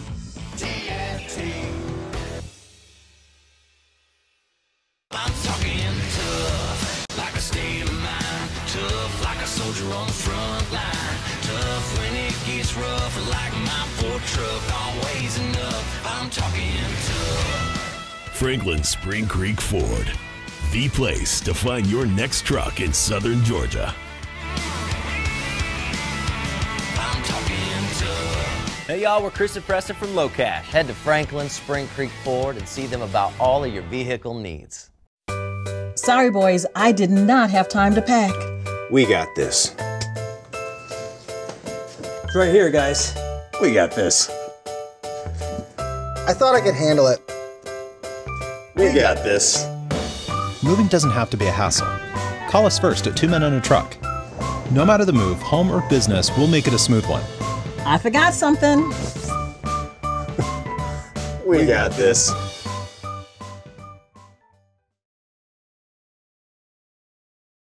Dates than you want to remember. Close Talking Clyde. Lied about his height, Larry. And lest we forget, Whispering Walt. He was probably a nice guy if you only heard a single word he said.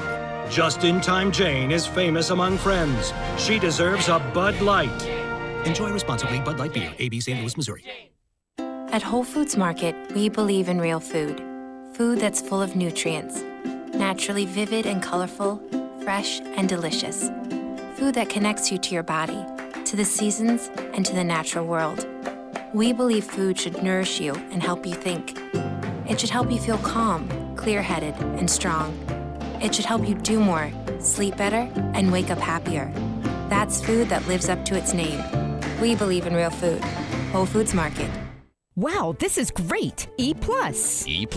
Is that like A+? It's better. The E stands for easy. Easy Plus? Yep. Easy ways to save energy, water, and money from the City of Tallahassee Utilities. Your own utilities. The City of Tallahassee Utilities has created easy ways to monitor your account with E+ online. We can pay online, we can check our balance online, compare usage history online, and even take a free online energy audit. And I see the City of Tallahassee Utilities has created a new smart bill. Once we enroll, we do everything online. Billing, paying, everything. What a time saver. Not to mention saving energy, water, and money. And when we download the City of Tallahassee Utilities Digitally smartphone app, we can do everything on our phone. Pretty incredible. Plus, there are new authorized payment locations, like some local gas stations, grocery stores, other city departments, and more. We can even go to the Renaissance Center at 435 North Macomb Street to pay our bill. Wow. The E really does stand for easy, doesn't it? It sure does. E+ from the City of Tallahassee Utilities. Your own utilities. Need help moving? 2 Men and a Truck Tallahassee provides professional home and business move services, both locally and long distance. For your next move, visit 2men.com or call them at 850-224-2232. 2 Men and a Truck, the movers who care. This Day in Sports, brought to you by Superlube, 19 Tallahassee area locations. Quick, convenient, no appointment necessary. Get your history lesson weekdays at 5:30 during the Jeff Cameron Show, right here on 97.9 ESPN Radio. ESPN Radio SportsCenter. I'm Christine Lisi. Here's what's happening. The Giants have made an in-season coaching change for the first time in more than 4 decades. The team fired Coach Ben McAdoo as well as GM Jerry Reese. Very little's gone right for New York this season. Offense abysmal, the injuries, players walking out of team meetings, and the benching of quarterback Eli Manning. So with McAdoo gone, does that change Manning's future with New York? That depends, says ESPN's Dan Graziano. You have to know where his relationship stands right now with John Mara and Giants ownership, which will be the one constant. If he feels like that's broken, then he probably wants to move on. But I think a lot of it will depend on who the GM and the coach are next year. Giants going back to Manning as their starting QB. New York named defensive coordinator Steve Spagnuolo interim coach. Steelers receiver Antonio Brown, toe injury, uncertain against the Bengals Monday Night Football, 8:30 Eastern, ESPN TV. Pittsburgh, a half game back of New England for the top spot in the AFC. Bills quarterback Tyrod Taylor, day-to-day bruised knee. He'll start Sunday over Nathan Peterman against the Colts if he's ready, according to Coach Sean McDermott. Experience why for nearly a century men have trusted Barbasol for a close, comfortable shave. Whether it's extra moisturizing with vitamin E or soothing aloe, all you have to do is sit back and bask in the glory of your close shave. You're looking good, America. You're shaving with Barbasol. Live from the Dale Earnhardt Jr. Buick GMC Cadillac Studios in the capital city of Tallahassee, this is the Jeff Cameron Show on 97.9 ESPN Radio. Man Cave Monday, brought to you by Experamac of Tallahassee. Experamac, Tallahassee's trusted tech source for Apple. Stop in at 346 South Magnolia Drive or call at 765-2012 today.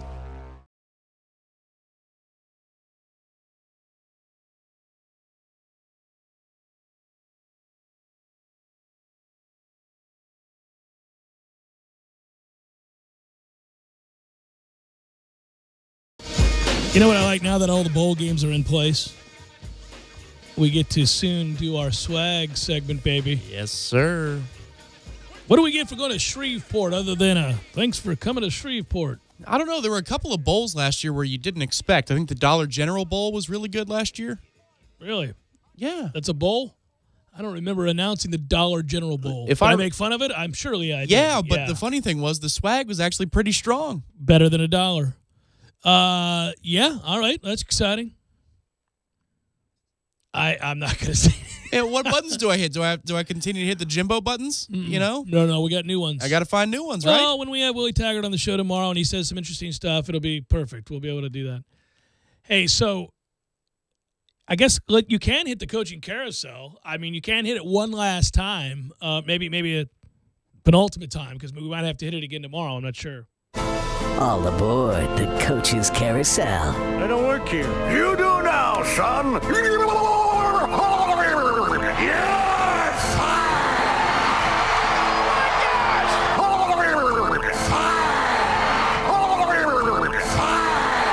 Hold on tight. So the coaching changes that have already occurred. Surely I'm not the only guy that was just left chuckling, bemused by what Arizona State has done. They tell Todd Graham, have a good one. Hey, everybody, your new head coach, Herm Edwards. Don't hit send. I mean, good Lord. And, oh, by the way, Herm, we're going to need you to keep all of Todd's assistants. We're going to pay $12 million for Todd to go away. But we're going to keep all of the people that worked with him and bring you in. Right, yeah. Okay. Good luck with that. Arkansas still hasn't hired a coach. They did fire Fat Bielema, and he needed to be fired. Apparently nobody wants that job in Arkansas. They can't give away $6 million a year at Arkansas. With those facilities? That's ridiculous. Florida obviously told Jim to have a good day. He's free to fish the rest of his days. Dan Mullen in, good hire. Jimbo Fisher out. Looks like Willie Taggart will be in here. Georgia Southern fired Tyson Summers. Chad Lunsford is in. You don't care. Hey, did you know Kent State fired their coach? Neither did I. Mississippi State out. Dan Mullen in. Joe Moorhead, good hire. Nebraska. Riley, have a good one. Nice guy, not winning. Scott Frost, alum, comes in. Sounds good. Out Hugh Freeze at Ole Miss, in Matt Luke, because how else could you do that, right? You have to promote Matt Luke because nobody in their right mind is taking a job with sanctions on the way down or actually having just been announced. And you can't recruit the Tampa area, so, that's out. Oregon State, out. Gary Anderson, in. Jonathan Smith, oof. Rice fired their coach, if you didn't know. South Alabama fired their coach, Joey Jones. Tennessee, of course, fired Butch Jones, and they're still searching. They've asked everybody who's ever coached to take the job. They've all said no. But Phil Fulmer's back. Kevin Sumlin gone at A&M. Jimbo Fisher in. Let's just real quick as an aside. Texas A&M, $7.5 million a year, 10 years. Pull up that Texas A&M schedule. My guess is that we probably owe our friends a little W's and L's. What do you think of that? A little Texas A&M W's and L's for next year in Jimbo's first year there. And here's why. Because if you're paying a guy $7.5 million, you don't get to ease into it now, do you? I mean, that's to me, you probably got to win and win now. Before I hit the button for W's and L's, I'm still laughing when I read earlier today. Someone commented that Herm Edwards' playbook is just a chicken soup for the soul book. Coach, what do we call? The important thing in life is that we come together right now. All right, let me go to Channel 3 and talk to the somebody else quarterback's coach. Here. Yeah. All right, you ready? Do it. W's. Wins. All right. How you doing? Losses. Damn it! We lost! We f***ing super lost, man! Where do we triumph? Where doth thou fall? Saturday, September the 1st, Kyle Field, College Station, Texas. Woo! I hope he's got the boots on. Northwestern State, the Demons, come to town. 1-0. What a debut. You like Northwestern State, though. Yeah. Because they're the Demons. They're the Demons. It makes me laugh. They're not messing around. I love it. They embrace it. Yeah, go all in. We're the Demons.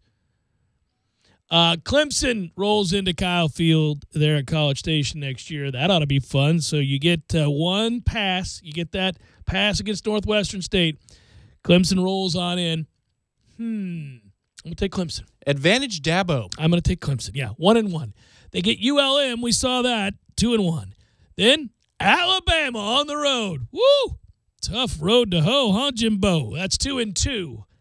Arkansas, that's AT&T Stadium, by the way. I would almost want to go to that game just to see the fan interaction. I'm going to give them a win over Arkansas. From the club level or a suite, of course. Yes, of course. I could be mingling. Binoculars. Right. 3-2. Kentucky. Mark Stoops will roll into College Station, middle fingers flying. 4-2. That'll be an interesting handshake after the game. At South Carolina, Williams-Brice Stadium. I think I'm going to take South Carolina. Kind of a pick 'em, but I'm going to take South Carolina there. Pretty well-coached team. That's going to be a fast... He's coaching against all his old friends. Yeah. 4-3. 4-3. Then he gets to lick his wounds, and then he's at Mississippi State. Davis, Wade, and Starkville. I don't know. They got a good coach, right? Penn State's guy? Yeah, it's a good coach. That's a toughie. Then it's at Auburn. More toughies. Ooh, buddy. I got to get these other two games in here. I've got him 4-3. Then he's at Mississippi State. I'm going to give him a win, 5-3. At Auburn, loss, 5-4. Home to Ole Miss. That's a win, 6-4. UAB, 7-4. Then they host LSU. Best case scenario is 8-4. More likely scenario is 7-5. And I know that if you go officially to A&M's schedule, you'll see where they like to put their Saturday, December 1st SEC. Don't worry, you're not going to that. You don't have to put that on the schedule. You're not going to the SEC championship game. So 7-5, 8-4. I'd say maybe they'd realign to the East next year, but Georgia's there, so it wouldn't matter. So I'm going to do the over and under on Fisher for this first season at 4.5 losses, and then the following year 4.5 losses, and the following year 4.5 losses. And so what I'll ask you then, I can do this, is if he's a 4-loss-a-year coach at A&M, folks will say, we paid how much to do what Kevin Sumlin basically does now? I mean, is this how you see that playing out? It is how I see that playing out. Is that crown molding with the ceiling, or is that the inside of a tent I'm looking up at? And listen, a tent of suspicion. Yeah, well, we'll see. We'll see, man. Maybe he does better. And it's not even about being vindictive. Seriously, just looking at what he's got to do there. I mean, every other year you're on the road at Alabama, you're on the road at Auburn, you're on the road at LSU. You throw in Clemson into the mix these first couple of years. I mean, damn, man. You have to play Georgia at some point here in the near future. Well, and duly note that outside of when Jameis was here, there's a loss a year that you just don't see coming against a team with inferior talent. So, I mean, damn. I'm just saying, though, what a reunion tour for him next year. I mean, you got Mark Stoops and Muschamp and Dabo and Let's see Saban. who Arkansas hires. Maybe it's somebody he knows there. Gus Malzahn. What if, yeah. The Gus bus. You don't think he wants another crack at Jimbo? Well, maybe Brent Venables takes the Arkansas job and he's familiar with him. Man, good times. Some angry defense. I mean, good time. Well, if I'm Arkansas, I'm pushing for that. I got to get somebody to get a stop. They don't get stops there. Venables is a hell of a coach, but if you see him in a dark alley, you go the other direction. Like, that dude looks creepy as hell. Well, and I've said before, that's a guy. Obviously, we need to hurry up and get a head coaching job and get the hell out of here. You need to move it on down the road. The facilities speak for themselves at Arkansas. Go, take it. Go, Venables. Get out of the ACC. It's our ultimate hat tip to you. Go. You need to go. Get out from under Dabo's significant shadow. Become your own man. Jeff Cameron Show, 97. ESPN Radio.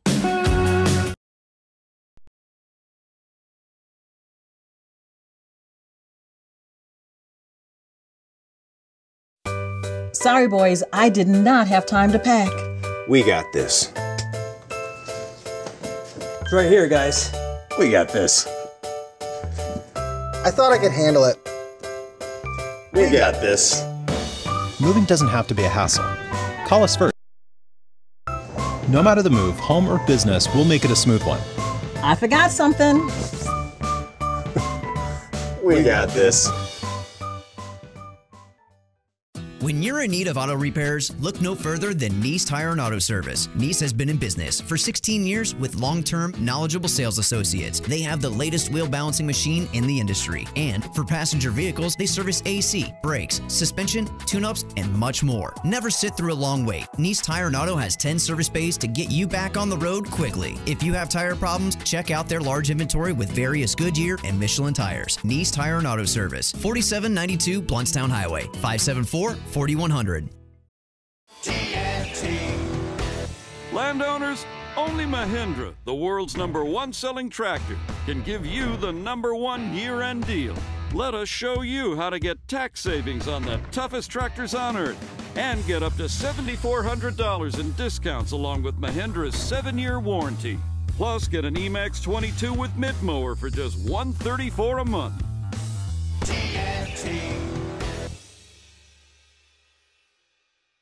I'm talking tough, like a state of mind. Tough, like a soldier on the front line. Tough when it gets rough, like my Ford truck. Always enough, I'm talking tough. Franklin Spring Creek Ford, the place to find your next truck in southern Georgia.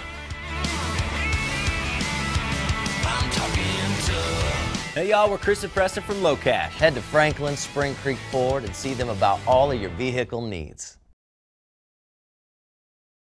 The Parker Brothers tell you the truth. We'll fix your roof, 'cause it's what we do. With quality, integrity, and pride. Parker Brothers Roofing, professional every time. Stay safe and dry inside. Hey, I'm Travis with Parker Brothers Roofing. Some roofers are like a bad boyfriend. They make lots of promises, but in reality, they're just cheap. They don't own up to their mistakes, and they leave you with a lot of regret. Parker Brothers Roofing stands behind every installation, and if a mistake is made, we own it and fix it. Our customers never have to worry about being left behind for the next job. At Parker Brothers, it's quality that builds our quantity. Call us at 656-8112. Parker Brothers Roofing, professional every time. Stay safe and dry inside. License number CCC 049350. Sarah, can you step in here a moment? Sure. So, big news. Oh? You're being promoted to regional sales manager. That's great to hear, Alan. Thank you. Dr. Corporate, approved memo. Tens of millions of songs, one for every moment. Amazon Music Unlimited. For a limited time only, sign up today and receive 3 months for 99 cents at amazon.com/music unlimited. Automatically renews, cancel anytime. Sarah, you can leave now. Okay. Hey, Big Papi. DXL wants to know how you excel. I excel under pressure. DJ Khaled I excel for the encore. and Sundance. I excel at any key. Oh, DXL, the destination for men's XL style. Unrivaled fits from hundreds of brands. Visit destinationxl.com or a store near you. However you excel in style. time to excel. Pros, if you're looking to save on new tools, stop into Lowe's for big deals, including up to 35% off select tools. We have pro-grade brands you can trust to help you tackle your next job, and the next, and the next. Plus, save 5% on every purchase every day when you use your Lowe's Business Credit account. See the Pro Desk at your nearest Lowe's for more details. Offer subject to credit approval. Can't be combined with other credit offers. Exclusions apply. U.S. only. This is the Jeff Cameron Show. Jeff Cameron Show on 97.9 ESPN Radio.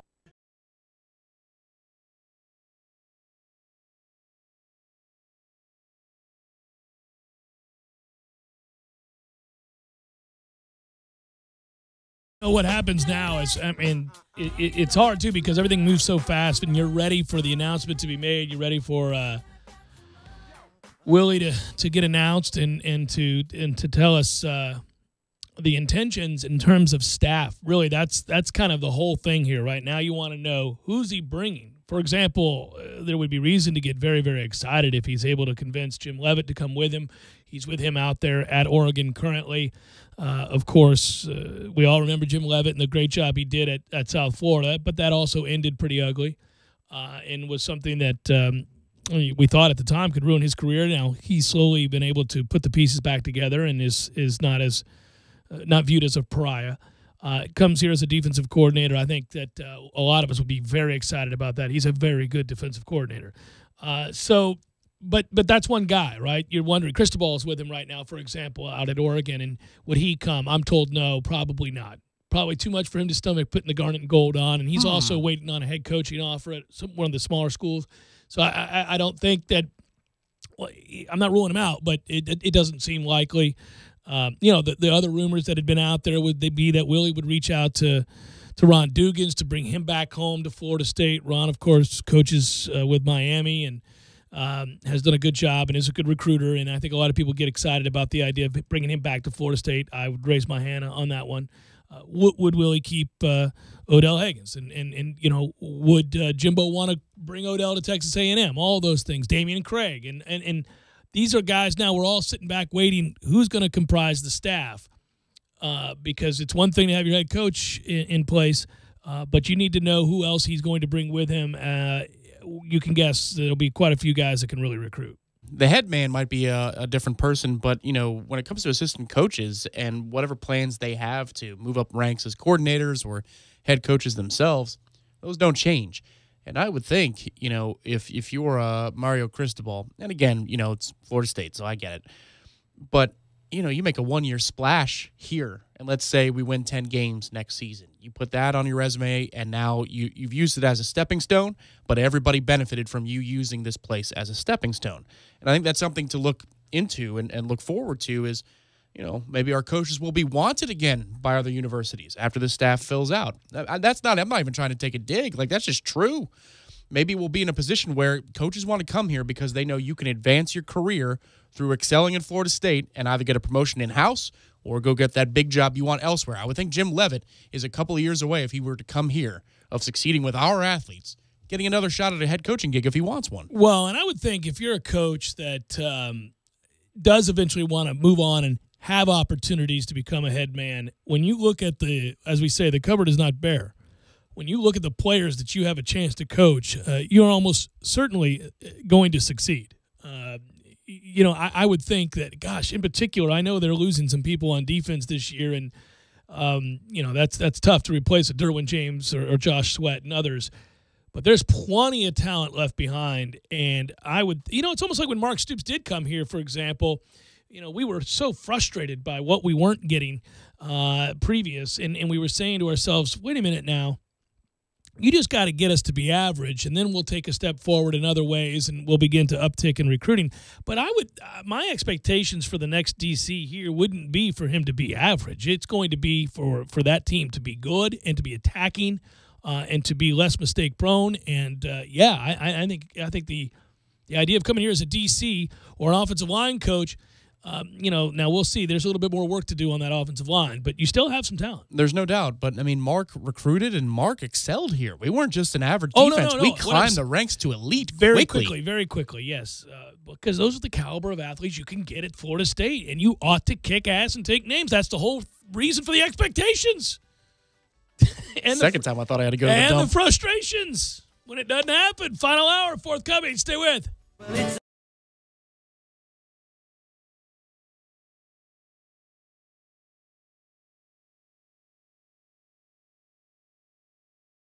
When you're in need of auto repairs, look no further than Nice Tire and Auto Service. Nice has been in business for 16 years with long-term, knowledgeable sales associates. They have the latest wheel balancing machine in the industry. And for passenger vehicles, they service AC, brakes, suspension, tune-ups, and much more. Never sit through a long wait. Nice Tire and Auto has 10 service bays to get you back on the road quickly. If you have tire problems, check out their large inventory with various Goodyear and Michelin tires. Nice Tire and Auto Service, 4792 Bluntstown Highway, 574-4100.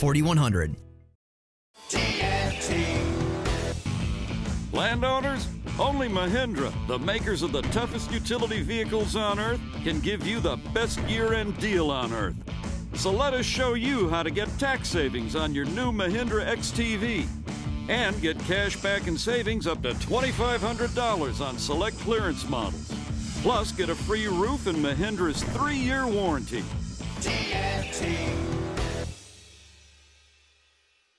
I'm talking tough, like a state of mind. Tough, like a soldier on the front line. Tough when it gets rough, like my Ford truck. Always enough, I'm talking tough. Franklin Spring Creek Ford, the place to find your next truck in southern Georgia. I'm talking tough. Hey y'all, we're Chris and Preston from Low Cash. Head to Franklin Spring Creek Ford and see them about all of your vehicle needs. Sorry, boys, I did not have time to pack. We got this. It's right here, guys. We got this. I thought I could handle it. We got this. Moving doesn't have to be a hassle. Call us first at 2 Men and a Truck. No matter the move, home or business, we'll make it a smooth one. I forgot something. We got this.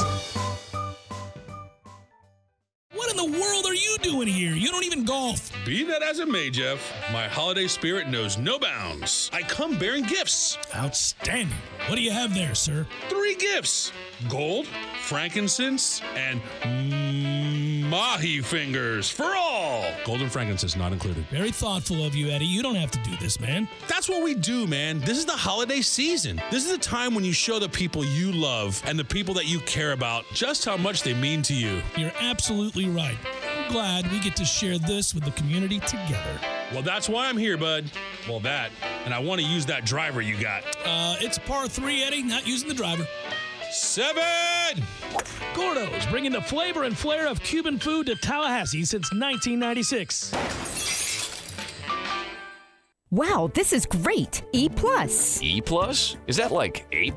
It's better. The E stands for easy. Easy Plus? Yep. Easy ways to save energy, water, and money from the City of Tallahassee Utilities. Your own utilities. The City of Tallahassee Utilities has created easy ways to monitor your account with E+ online. We can pay online, we can check our balance online, compare usage history online, and even take a free online energy audit. And I see the City of Tallahassee Utilities has created a new smart bill. Once we enroll, we do everything online. Billing, paying, everything. What a time saver. Not to mention saving energy, water, and money. And when we download the City of Tallahassee Utilities Digitally smartphone app, we can do everything on our phone. Pretty incredible. Plus, there are new authorized payment locations, like some local gas stations, grocery stores, other city departments, and more. We can even go to the Renaissance Center at 435 North Macomb Street to pay our bill. Wow. The E really does stand for easy, doesn't it? It sure does. E+ from the City of Tallahassee Utilities. Your own utilities. This is 97.9 ESPN Radio, WTSM, Woodville, Thomasville, Tallahassee. ESPN Radio SportsCenter. I'm Christine Lisi. Here's what's happening. The Giants have made an in-season coaching change for the first time in more than 4 decades. The team fired Coach Ben McAdoo as well as GM Jerry Reese. Very little's gone right for New York this season. Offense abysmal, the injuries, players walking out of team meetings, and the benching of quarterback Eli Manning. So with McAdoo gone, does that change Manning's future with New York? That depends, says ESPN's Dan Graziano. You have to know where his relationship stands right now with John Mara and Giants ownership, which will be the one constant. If he feels like that's broken, then he probably wants to move on. But I think a lot of it will depend on who the GM and the coach are next year. Giants going back to Manning as their starting QB. New York named defensive coordinator Steve Spagnuolo interim coach. Steelers receiver Antonio Brown, toe injury, uncertain against the Bengals Monday Night Football, 8:30 Eastern, ESPN TV. Pittsburgh, a half game back of New England for the top spot in the AFC. Bills quarterback Tyrod Taylor, day-to-day bruised knee. He'll start Sunday over Nathan Peterman against the Colts if he's ready, according to Coach Sean McDermott. Experience why for nearly a century men have trusted Barbasol for a close, comfortable shave. Whether it's extra moisturizing with vitamin E or soothing aloe, all you have to do is sit back and bask in the glory of your close shave. You're looking good, America. You're shaving with Barbasol. This is the Jeff Cameron Show on 97.9 ESPN Radio. Man Cave Monday, brought to you by Experamac of Tallahassee. Experamac, Tallahassee's trusted tech source for Apple. Stopping at 346 South Magnolia Drive or call at 765-2012 today.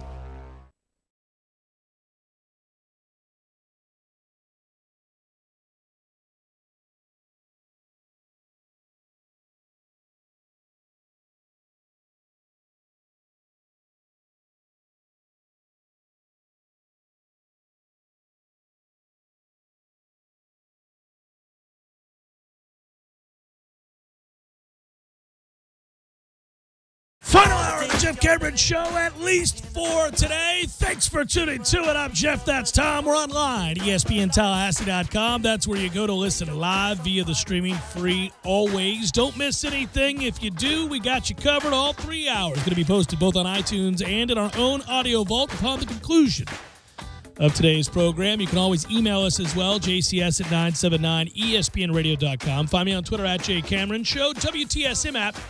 Good for your mobile devices. And if you want to watch, you can on YouTube. It's ESPN Tallahassee on YouTube. You're good to go. Florida State wins, gets bowl eligible, moves to 6-6, and what I called a bit of a healing on Saturday. Great for Odell Haggins. It was, it was enough to make us all smile ear to ear to see the longtime Seminole great get his time to shine. And, that was sort of a foregone conclusion that the win would happen, but it still felt really good to watch play out the way that it did, and the class and dignity with which Odell Haggins handled himself and represented the university was something that made us all very proud.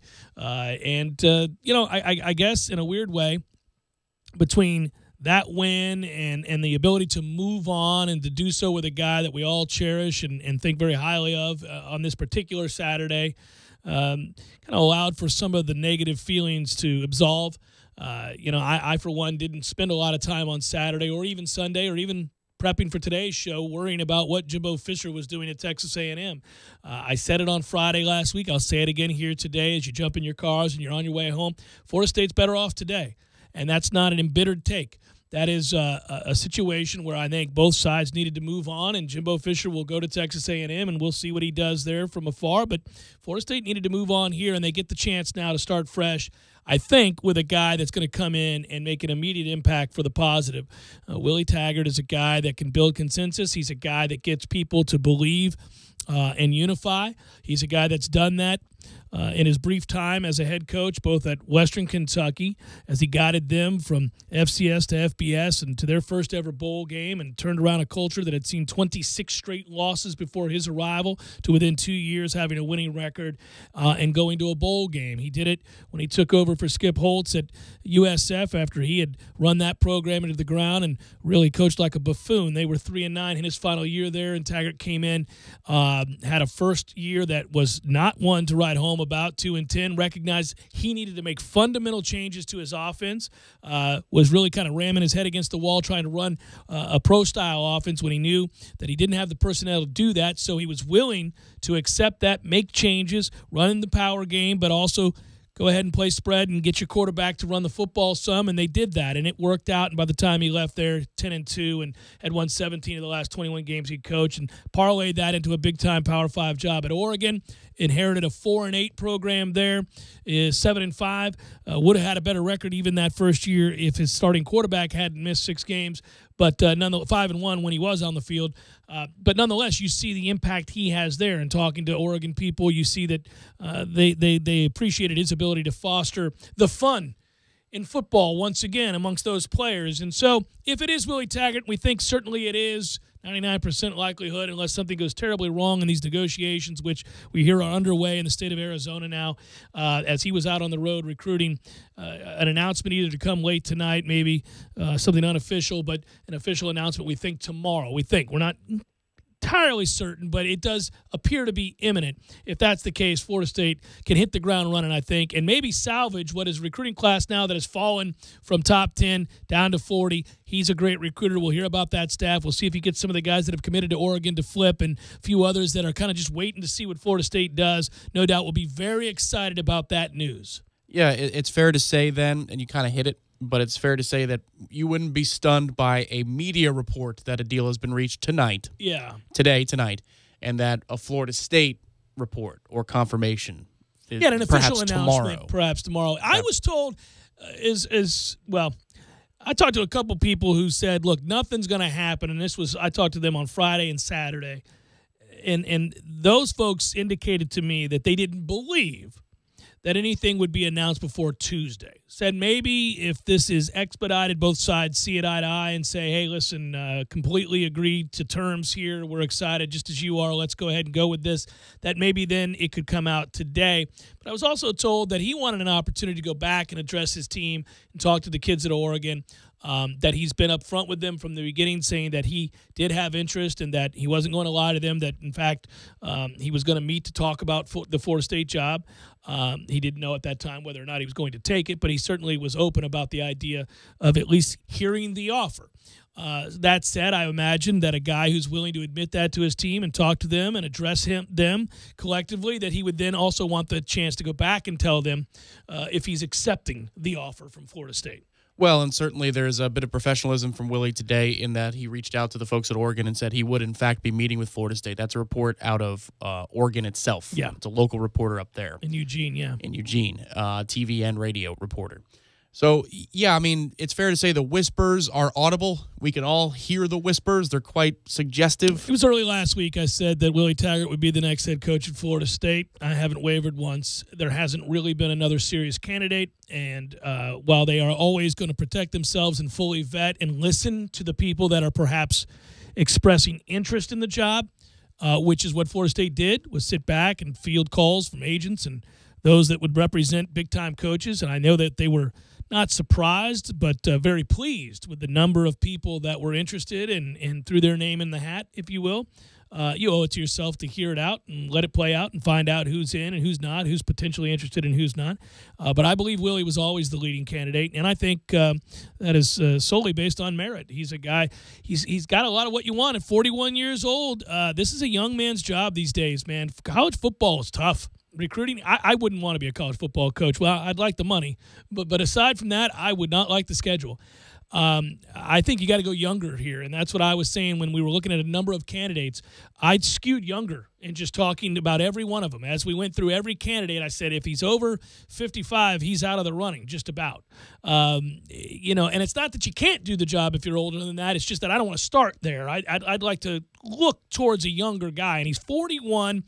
Up and coming, ties to the state, great recruiter, infectious personality, good coach. In his 3 stops now as a head coach, he's made every place he's at better almost instantly. That's a good track record. Yeah, for me, I said this yesterday too. The only holdup to me is Scott Frost got $5 million a year from Nebraska. Yeah, so he's going to be able to leverage a little bit more money out of Florida State. Correct. Yeah. We were talking last week. There's going to be a significant savings to the Jimbo Fisher deal. That's probably not true. The market is just demanding that you pay a coach way, way, way more than it would 2 or 3 years ago. Well, on the surface, it seems absurd. I mean, I can still remember the first $1 million coach in college football. I can still remember when it moved to $2 million, and we were all sitting around aghast at the idea that in amateur athletics there are coaches making $2 and $3 and $4 million while players do not receive money. And this debate only intensified as those salaries grew larger and larger, as they still do, those debates and salaries. So it will be interesting to see what he gets. But yeah, I'd agree with you, Tom. I think that we're probably looking towards $5.5 million a year. And there is one danger in this as you talk this out. Well, I don't mean a danger, but one sticking point to that, and Sexton's going to play it for whatever he's going to play it for. But if you're Florida State, you also have a pretty firm grasp on the idea that Willie desperately wants this job and that he has expressed interest in wanting to return to Florida. So push comes to shove, I imagine at some point Willie would say to Mr. Sexton, hey, let's not negotiate to the point where I'm out of the running here. Right, and I think that it's worth noting if they're meeting today and if it started whenever it's going to start, it's not just about that. In the same way that, Jimbo was meeting with either boosters here or folks in College Station, his salary is nice, but what are you going to do for me from an infrastructure standpoint? I mean, just because Jimbo goes and the facilities talk goes with him, it doesn't mean that he didn't have points about assistance pool and infrastructure and what's the program going to look like. Listen, guys, you're asking me what's my 3-5-year plan. What's yours? What's your plan for 15 years now for this university? Why are we going to be cutting edge? I'm going to do my job. That's what you're entrusting me to do, but I need you to do your job. Just because there's a new player here and just because he doesn't have the track record that Jimbo does about winning a national title 29 straight, he's still the candidate here, and if you're being interviewed, you can still ask questions to the interviewer as well, and I think that's probably part of the negotiation and talking points tonight. And my understanding, too, today was maybe about a memorandum of understanding in which the two parties involved in this situation express a convergence of will, right? And it's a legal document. Yeah, it's what Schiano signed, right? But the University of Tennessee did not sign, and that's what their sticking point's going to be about. Yes. But it's an intent that, I'm not going to screw you over last second if you don't, for me, and we'll work out the details, the fine print details in due time. Yeah, it's basically an indication that there's a common line of action here. Well, and it can have salaries, as I understand it, because, again, memorandum of understanding, that there was a lot of reports about that as it related to Schiano and Tennessee, and those can have your term and salary on them. Those can already be negotiated. But if you're talking about allowances, infrastructure, assistance pool, support staff, coaches, day-to-day operations, whatever all those things are and whoever holds those positions, those could be meted out later. The good thing is if we've reached a place to where that's being worked upon, then both sides are moving rapidly towards what we suspect is going to be an announcement tomorrow. Well, I think it's fair to ask you this question because people on social media, the chat, whatever, are all saying, man, Jeff is talking like he fully anticipates that this is going to happen. Yes. There isn't much qualification in your tone right now. Well, there wasn't last week either. I don't think that again, when you're talking about a negotiation, there are things certainly that could arise that you don't suspect as we're just vetting this and talking about this on the air that could cause a rift or a disagreement and put the kibosh on this. But it doesn't seem likely. I think that the odds are overwhelming that Willie Taggart is the next head coach at Florida State. And I said last week that I thought this was always going to be the case, and I had heard nothing to lead me down a different path. I had not received word from anybody that I was reaching out to as a source that suggested I needed to take a step back. It's also fair to say that people who are dialed into this process seem pretty confident, and those Very reports confident. and those texts and calls keep coming in all day long. Yeah, very confident. But again, the reason you stop short of saying it is a done deal, this is going to happen, is because until he literally signs the deal and says, I'm coming, you can't be too safe. At least look at the times. We brought it up last week. We were talking about Kirk Herbstreit. He was sure that Les Miles was going back to his alma mater and coaching Michigan. And there's no way Kirk Herbstreit, who's as connected as anybody can possibly be, would do that if he hadn't been told by either a president or athletic director or agent or Les. Yeah, or Les himself, that was going to take place. And yet, in the last moment, something happened that altered what they thought was a foregone conclusion. And when it did, he was made to look bad. So now everybody's learned from that lesson, hey, something can look like it's just a matter of dotting the I's, crossing the T's, this thing is done, but you better protect yourself by saying all signs point to, it certainly seems likely, 90+% chance this is a done deal. But you always, until that person tells you for certain, you always stop short of saying it's done. My opinion is Willie Taggart is the next head coach at Florida State. Barring an unforeseen snag in these negotiations where something unreasonable is brought to light. That is to say, it's Jimmy Sexton decides he wants $8 million a year for Willie Taggart. Right. Something short of that, this is going to happen. It's going to take place. Looks like a duck. Quacks like a duck. Yeah, it's going to be a Seminole. Yeah, you couldn't help yourself. Yeah, so I think that's going to happen.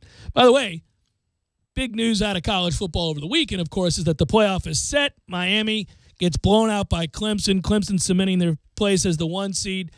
Really, this all came down to after we saw Georgia beat Auburn in a game that took a turn. I mean, it just took a turn. You can't turn the football over. It often leads to another team beginning to believe, and it changes the momentum in the game, and that game was a great representation of that. Once that happened, when Auburn was driving already up a score with a chance to make it a 2-score game, and Georgia came back down and was able to score, you realized we were in for a war, which as a fan just watching football, I was very excited for. It turns out that Georgia utilized that opportunity to just maul Auburn, run right at him between the tackles for over 250 yards. What a day on the ground for Georgia. Yeah, but, the score doesn't indicate how good of a game that was. Sure. Because they pull away late. Yeah, that's a classic late pull away because it was still, the game was in the balance. I liked how physical it was. I just like how physical it was. That's kind of football I enjoy watching. I also say that Georgia and Kirby Smart did a good job protecting Fromm, and he made some throws. He made some throws, but they were smart with him. He's got a good arm. He's going to be a great player. All year long, I thought he was going to be a great player, but when you've got a true freshman, you got to be careful. We know this. But if you're throwing to the far boundary, in college with the hash marks the way they are, that's a long throw. That's a lot of grass you got to cover or turf, and he did it without hesitation. Wow, some throws he made. He's going to be a good player. Oklahoma taking care of business as we thought they would against TCU. That's a real good football team, just simply a really good football team. And at the end of the day, Alabama benefits greatly from, it's a flawed system, but it's not as flawed as it used to be, I don't think, going back to the days in which, it's funny, I was just thinking about this, Tom, to better illustrate my point of how flawed things were. We used to have split titles all the time. And I say all the time, but Georgia Tech and Colorado, Nebraska and Michigan, we'd have these split titles where people were like, well, I think they're number one. Oh, yeah, well, we think they're number one. What the hell is that? That happened. And think about the year. Scott Frost just goes back to Nebraska, okay? So Scott Frost is going back to where he played quarterback and won a national championship under Tom Osborne in 1997 that they split with Michigan. And the fact that we couldn't see Nebraska v. Michigan speaks to how flawed that system was. I just wonder if times were good for the AP voters in those days. Maybe there were some kickbacks for your votes. Well, right. It was a system that made one wonder exactly how those votes if I live played out. If I live in the South, or I live in the Pacific Northwest, or I live in Idaho, Midwest. And it's Miami and Nebraska. Maybe somebody gives me a call and says, you know what? I think you should vote Miami number one, and here's why. I do remember we used to go into bowl season, Tom, all the time. These old guys like me, we'd sit down and watch. I was young then, but we're all remembering this now. you'd find 1 verse 7, 3 verse 8, 2 verse 5, and you would try to pick the matchups you thought were best, and then you would say to yourself, well, how are the dominoes going to fall? What's going to happen here? Well, if by the way, there's a way that the 5th place team in the nation going into bowl season wins the national title if these other cats fall. Yeah, it had happened. Yeah, it would I happen. remember that as a kid. Yeah, well, the Orange Bowl to go this way and the Fiesta Bowl to go that way. Yeah, we got to hope this happens, and then we can maybe get there with this. It's nuts. Imagine that now. People get frustrated with this system, which is flawed. But look, Ohio State had 2 blowout losses. Great. You won the conference. Wonderful. You gave up 55 points to Iowa. You lost by 32 or whatever it was, 31. Sorry. I mean, that's tough to overcome. And I know what people don't like, and I get why they don't, because they get mixed messages from the committee, first of all, as to their parameters. But secondly, you don't like that a team loses a game that was for the right to play in their conference championship, and they get to avoid the shrapnel on championship weekend by being left out of the game. So they get to sit on the sidelines while everybody else is playing and then benefit when a team knocks off another team and that team ends up winning the conference and it's got 2 losses and then they get to jump in. That bothers people. It seems like a reward for losing. Yeah, I mean, nobody knows that better than Ohio State. Nobody does. And Ohio State had it happen. The situation with Penn State, yes, we know. I'm saying if you're against Alabama today, you're just furious because you're saying, so you lose to Auburn and you get the benefit. The funny thing is Clemson can exercise those demons 2 years in a row and leave people out of being mad about the champion, the national champion. No, I mean, and they listen, did last year. This game's 30 days away or whatever it is, and so it's going to be a different game than if it was played this Saturday. I don't think there's any question we'd be talking about this game if it were played this Saturday as Clemson's to lose, and probably Clemson by a good margin. Because, again, we get back into something that I've talked about all year long with Alabama.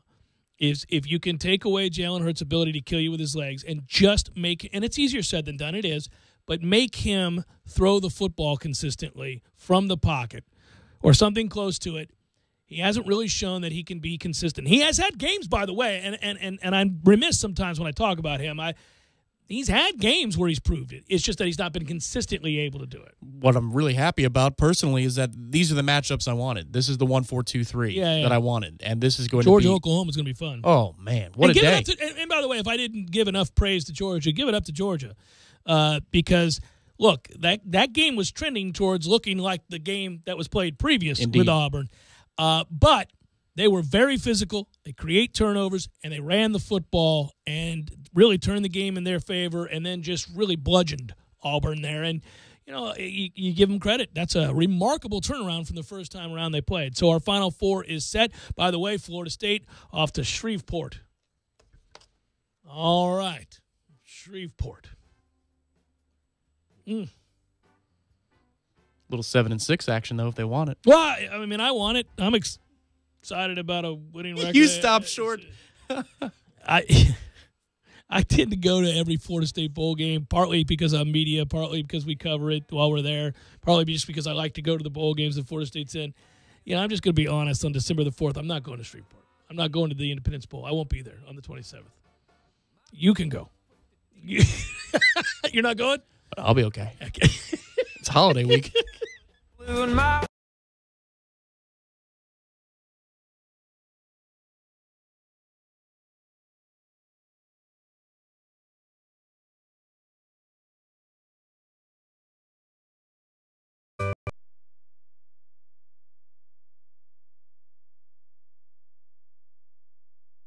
It's right here, guys. We got this. I thought I could handle it. We got this. Moving doesn't have to be a hassle. Call us first at 2 Men and a Truck. No matter the move, home or business, we'll make it a smooth one. I forgot something. We got this. When you're in need of auto repairs, look no further than Nice Tire and Auto Service. Nice has been in business for 16 years with long-term, knowledgeable sales associates. They have the latest wheel balancing machine in the industry. And for passenger vehicles, they service AC, brakes, suspension, tune-ups, and much more. Never sit through a long wait. Nice Tire and Auto has 10 service bays to get you back on the road quickly. If you have tire problems, check out their large inventory with various Goodyear and Michelin tires. Nice Tire and Auto Service, 4792 Bluntstown Highway, 574-4100. Landowners, only Mahindra, the world's #1 selling tractor, can give you the #1 year-end deal. Let us show you how to get tax savings on the toughest tractors on earth and get up to $7,400 in discounts along with Mahindra's 7-year warranty. Plus, get an Emax 22 with mid-mower for just $134 a month. TNT. I'm talking tough, like a state of mind. Tough, like a soldier on the front line. Tough when it gets rough, like my Ford truck. Always enough, I'm talking tough. Franklin Spring Creek Ford, the place to find your next truck in southern Georgia. I'm talking tough. Hey y'all, we're Chris and Preston from Low Cash. Head to Franklin Spring Creek Ford and see them about all of your vehicle needs. So Bud Light, just like you can always count on just-in-time Jane. She's rescued you from more bad dates than you want to remember. Close-talking Clyde, lied about his height Larry, and lest we forget, Whispering Walt. He was probably a nice guy if you only heard a single word he said. Just-in-time Jane is famous among friends. She deserves a Bud Light. Enjoy responsibly. Bud Light Beer, AB St. Louis, Missouri. Today, when you buy any golf cart at TNT Supercenter in Thomasville, they will deliver it to you for free. Yes, free delivery within a 50-mile radius of Thomasville and TNT Supercenter. This means you, Tallahassee, and you too, Valdosta. And it gets even better. For a limited time, when you purchase your cart at TNT Supercenter, you'll receive huge discounts, up to 30% off on all your accessories. We're talking major discounts on wheels, tires, lifts, seats, you name it, on everything you'll need to customize and personalize your new golf cart. TNT Supercenter has new carts, pre-owned carts, club car and Yamaha carts, even Star EV carts. And when you buy today at TNT Supercenter, they will deliver it for free within a 50-mile radius of Thomasville. Are you listening, Valdosta? Did you hear me, Tallahassee? Over 150 carts in stock with free delivery and huge discounts on accessories. Only at TNT Supercenter, US 19 South, next to the Dairy Queen in Thomasville. View inventory and pricing at TNTSupercenter.com. TNT. Recently, by an overwhelming margin, Floridians voted Amendment 2 into law. People all over the state who are suffering from conditions like cancer, seizures, or chronic pain are now legally able to seek out alternative natural treatments. The doctors at MMT Clinics of Florida specialize in evaluating your medical conditions to see if you qualify for this care under Amendment 2. To find out if you qualify, visit mmtcfl.com to fill out a simple survey or make an appointment. Again, visit mmtcfl.com to get started. Hey, Fido! Yes, bud? Hey, have you heard about that Hair of the Dog sports bar? Yeah, it's all everyone's been barking about. It's Midtown's #1 sports bar with over 50 TVs, burgers, loaded nachos and wings, and a massive bar. Plus, Hair of the Dog is human-friendly, but you gotta keep them on a leash. Sounds like a great place to watch those human teams play catch. You mean football? Hair of the Dog Sports Bar, Midtown, North Monroe behind Brugger's. Best drink prices and juiciest burgers in town. Sexy French poodles welcome. We alarm our houses, and we alarm our cars. But when it comes to your personal information, it can be tough to know when something isn't right. That's where Discover Card can help. Now, we'll send you an alert if we find your Social Security number on any one of thousands of risky websites. And this service is free for card members. Just sign up online. It's our way of looking out for you, not just your account. Learn more at discover.com/free alerts. Limitations apply. You're listening to The Jeff Cameron Show on 97.9 ESPN Radio.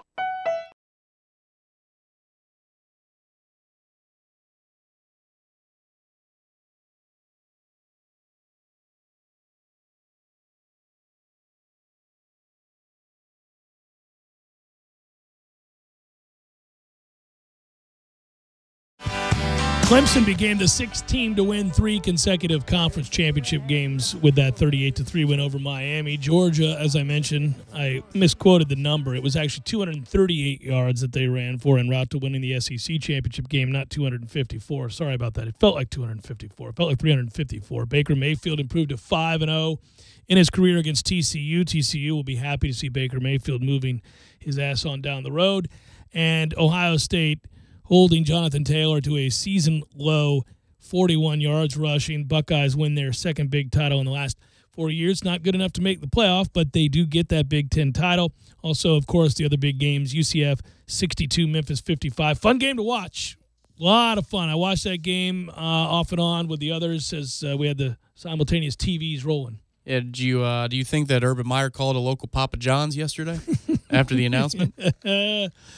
I did see that he went on and was able to keep it together without being too bitter when he was interviewed about not going.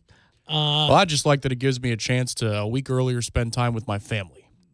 Glad he didn't really say that. Because we all would have gone, oh, right. Hey, listen, this was cool. I mentioned it in the first hour. I'll mention it again here just for people wondering. My agreed-upon interview every Sunday, sometimes Monday mornings, but mostly Sunday evenings over the last 10 years has been with Jimbo Fisher. And that obviously couldn't happen now that he's the Texas A&M coach. But just so you know, that was an agreement between me and him. Goes back a long way. And not me and the university or the station in the university or anything like that. It was just me texting Jimbo and him agreeing after all this time. That'd be awkward if you did one today. Right. Hey, Coach, talk to you around 5:30 Sunday. The point of that is to say this. There was nothing prearranged for me to talk to Odell. And also, at the end of the year, at the end of the regular season, coaches go and they recruit immediately. So in the past, I didn't even interview Jimbo after this game.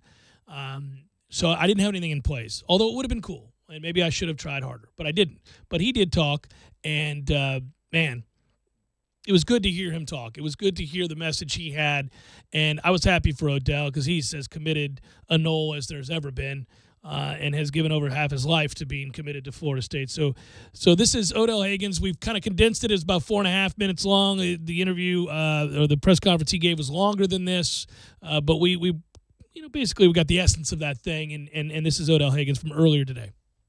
All the credit goes to our football players. It's not about me being named the interim head coach. It's about those kids. Resilient. How they fought. They didn't quit. Florida State, if you look at the south end zone of the stadium, unconquered. Remember that. We haven't gone anywhere, and we're not going anywhere at Florida State University. I'm so proud of our kids, Alec Everly, Derwin James, Derek Noddy. I can keep going. They stayed in there with us. You know, sometimes we base things on wins and losses, but this year, our kids got a lot of life lessons. Not to quit. Keep fighting. Them kids will remember this. I'm so happy for them. Happy for our organization, Stan Wilcock, President Thrasher, the coaches on down, the old man, Rick Trickett, advising me. It's not just me. It's about everybody.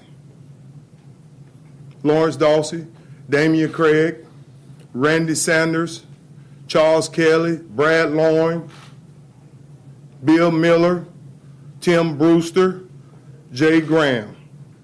We had a job to finish. The way the kids responded to you from the first time you met with them yesterday, to walk through before the game, after the game, just speak in terms of the emotion that those young men showed towards you and then you in return to them, and what that means to you. Well, I'm going to say this.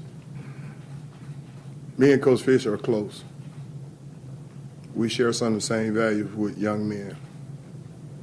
So it wasn't tough. I was trained well by a man named Mickey Andrews. That's my mentor through life. So as soon as Mr. Wilcock called me for this, I say, let's go. I was trained well. I had a great leader in Mickey Andrews. Never quit, never flinch. And the kids, they responded well because they know when they see Odell Haggins, my heart goes out to them. I'm going to put everything in it for them, not Odell. That's what it's about. That's why I think they responded well to me. They know I love them. I know some guys, sometimes my guys, Derek Nottie, he thought I was crazy when he first got here. Right now, that young man getting his degree, Lord willing, going to the next level, he have an opportunity. You know, a lot of people sit and have lip service because of recruiting, saying we got a family. This is a true family right here. In the last 30 years, Florida State has won more games than anybody in the nation. We'll be back. That tells you about a family. That's a family.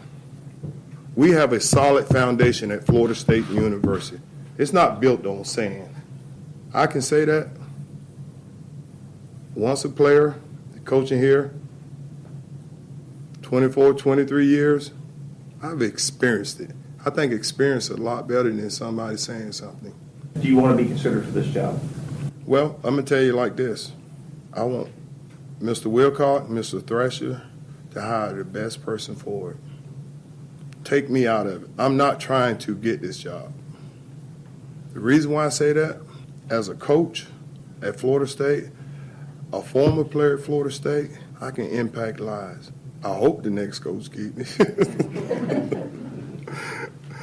But to answer your question, somebody got to do the groundwork. That's good enough. Time to punch the time clock. I think I said that was I meant to say Saturday. Sorry about that. That interview from over the weekend. But we ran it earlier today. So there you go. Clarification. So people are like, point of clarification, man. Sir. Come on, Jeff. Some of you hit the time clock. Beer 30. Cue it up, good sir. Let's make this thing happen. Count them up. Pour them out. I'll just have a cup of coffee. There it is. It's Beer 30, brought to you by the 7th Hill Tap Room on Appalachia Parkway. Tonight is Mix and Match Monday, where all mix and match 6-packs of delicious craft beer are $1 off. Don't forget, the 7th Hill Tap Room has a cup club. Tom, you want to tell them about the cup club? Well, I can tell them about the cup club. Go ahead. 7th Hill Cup Club cup is $10, and it's a green cup, and it's a fancy cup.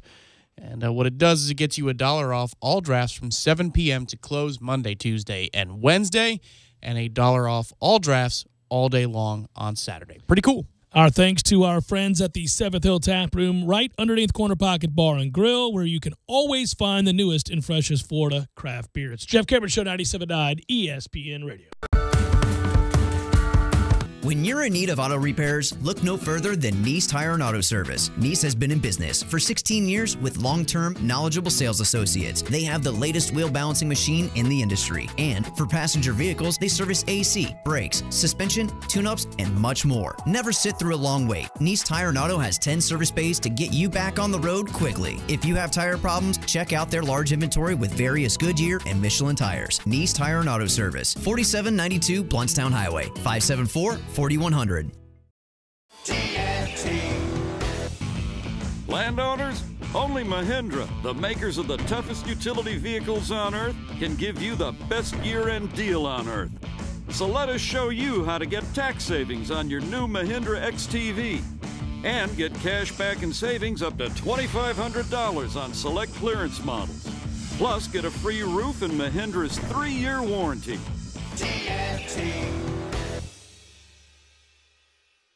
I'm talking tough, like a state of mind. Tough, like a soldier on the front line. Tough when it gets rough, like my Ford truck. Always enough, I'm talking tough. Franklin Spring Creek Ford, the place to find your next truck in southern Georgia. I'm talking tough. Hey y'all, we're Chris and Preston from Low Cash. Head to Franklin Spring Creek Ford and see them about all of your vehicle needs. Sorry, boys, I did not have time to pack. We got this. It's right here, guys. We got this. I thought I could handle it. We got this. Moving doesn't have to be a hassle. Call us first at 2 Men and a Truck. No matter the move, home or business, we'll make it a smooth one. I forgot something. We got this. Their price. Plus, new tires come with free rotations for the life of the tires. We also have our Value Advantage line of parts that are priced to compete with aftermarket and parts stores, but still have full Nissan factory warranty. So competitively priced that Kraft Nissan will give you a 30-day price match guarantee in writing. And we offer the Kraft Nissan service card, same as cash for 6 months on purchases over $299. So give us a try. Oil changes in 45 minutes or less and no appointment necessary. Just stop by. Kraft Nissan on Mahan Drive between Academy Sports and Costco. Service card with approved credit. Barry knows cool. He's keeping you comfortable. Barry knows cool. You can put him to the test. You can always count on the Knolls to deliver. But what about your home comfort system? If your system is older or giving you problems, call the professionals at Barano Heating and Air Conditioning to check it out. Make the right call this season and turn to the experts at Carrier and Barano Heating and Air. Go Knolls. License number CAC 057652. Can't decide between fresh steak, seafood, or wings? Well, Miller's Ale House on Appalachia Parkway has it all. From center-cut sirloin and original pastas to fresh salads and favorites like Miller's Signature Zingers, tossed in your favorite sauce. Miller's Ale House has a full-service bar featuring more than 75 beers, plus wine and liquors. Bring the family to watch the big game inside or on their covered patio on one of over 60 HD TVs. However you come to relax, you will have a good time and great food at Miller's Ale House on Appalachia Parkway. It's been called shell shock, war neurosis, and battle fatigue. Today, we call it post-traumatic stress disorder, and it affects 1 out of every 5 warriors returning from battle in Iraq and Afghanistan. The Wounded Warrior Project offers comfort and support for warriors with PTSD and all other scars of war, whether those scars are visible or hidden.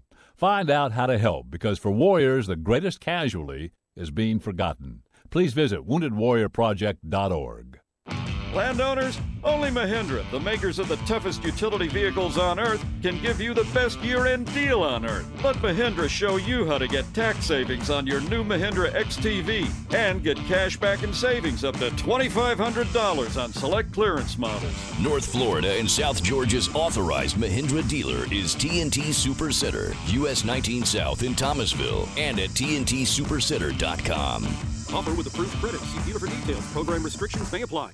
Tallahassee loves the corner pocket as much as a crystal ball winning catch. He's looking, he lost it to the end zone. It's Benjamin! Touchdown!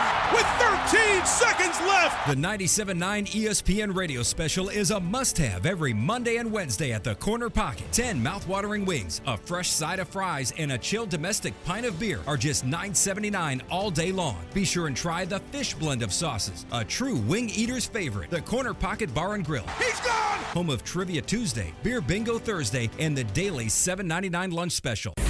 ESPN Radio SportsCenter. I'm Christine Lisi. Here's what's happening. The Giants have made an in-season coaching change for the first time in more than 4 decades. The team fired Coach Ben McAdoo as well as GM Jerry Reese. Very little's gone right for New York this season. Offense abysmal, the injuries, players walking out of team meetings, and the benching of quarterback Eli Manning. So with McAdoo gone, does that change Manning's future with New York? That depends, says ESPN's Dan Graziano. You have to know where his relationship stands right now with John Mara and Giants ownership, which will be the one constant. If he feels like that's broken, then he probably wants to move on. But I think a lot of it will depend on who the GM and the coach are next year.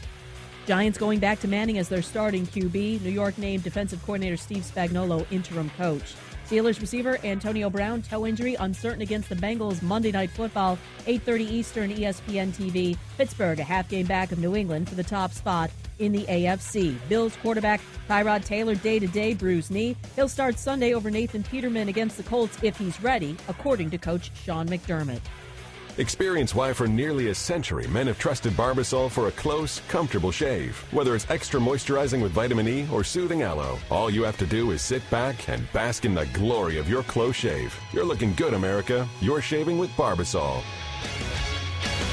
This is the Jeff Cameron Show on 97.9 ESPN Radio. Man Cave Monday, brought to you by Experamac of Tallahassee. Experamac, Tallahassee's trusted tech source for Apple. Stopping at 346 South Magnolia Drive or call at 765-2012 today.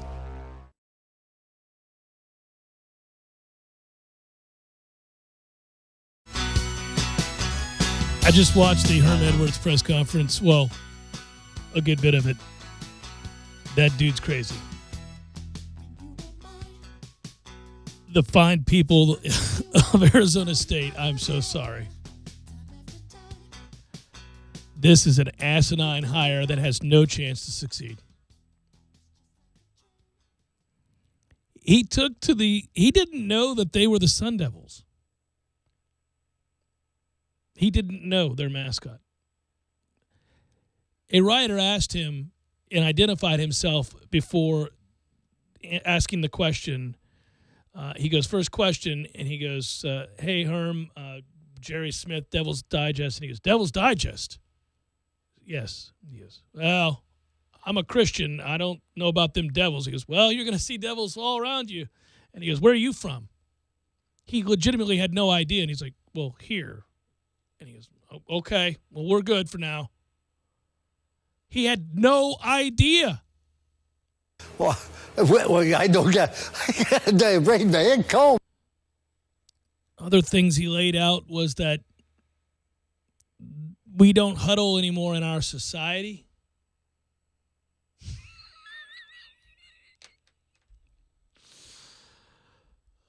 He also said, I have no doubt we'll put a lot of points on the scoreboard of life.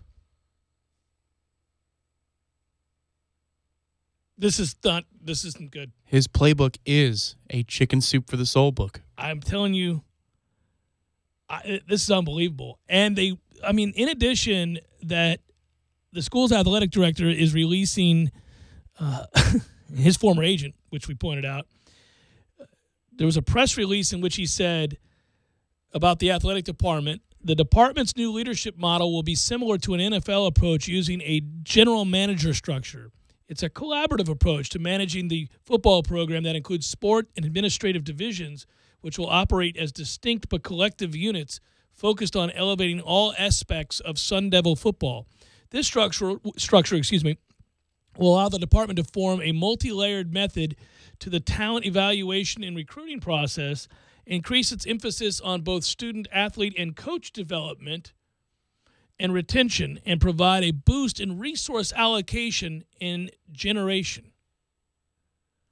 What the hell are you talking about? You just hired a new coach. Can we get what are you talking about? This is bizarre. A collaborative effort? We just hired this guy. This slapdick doesn't even know the name of our program. Well, I don't get the brain man cold. The AD goes on to say his personal qualities are as timeless as they are modern.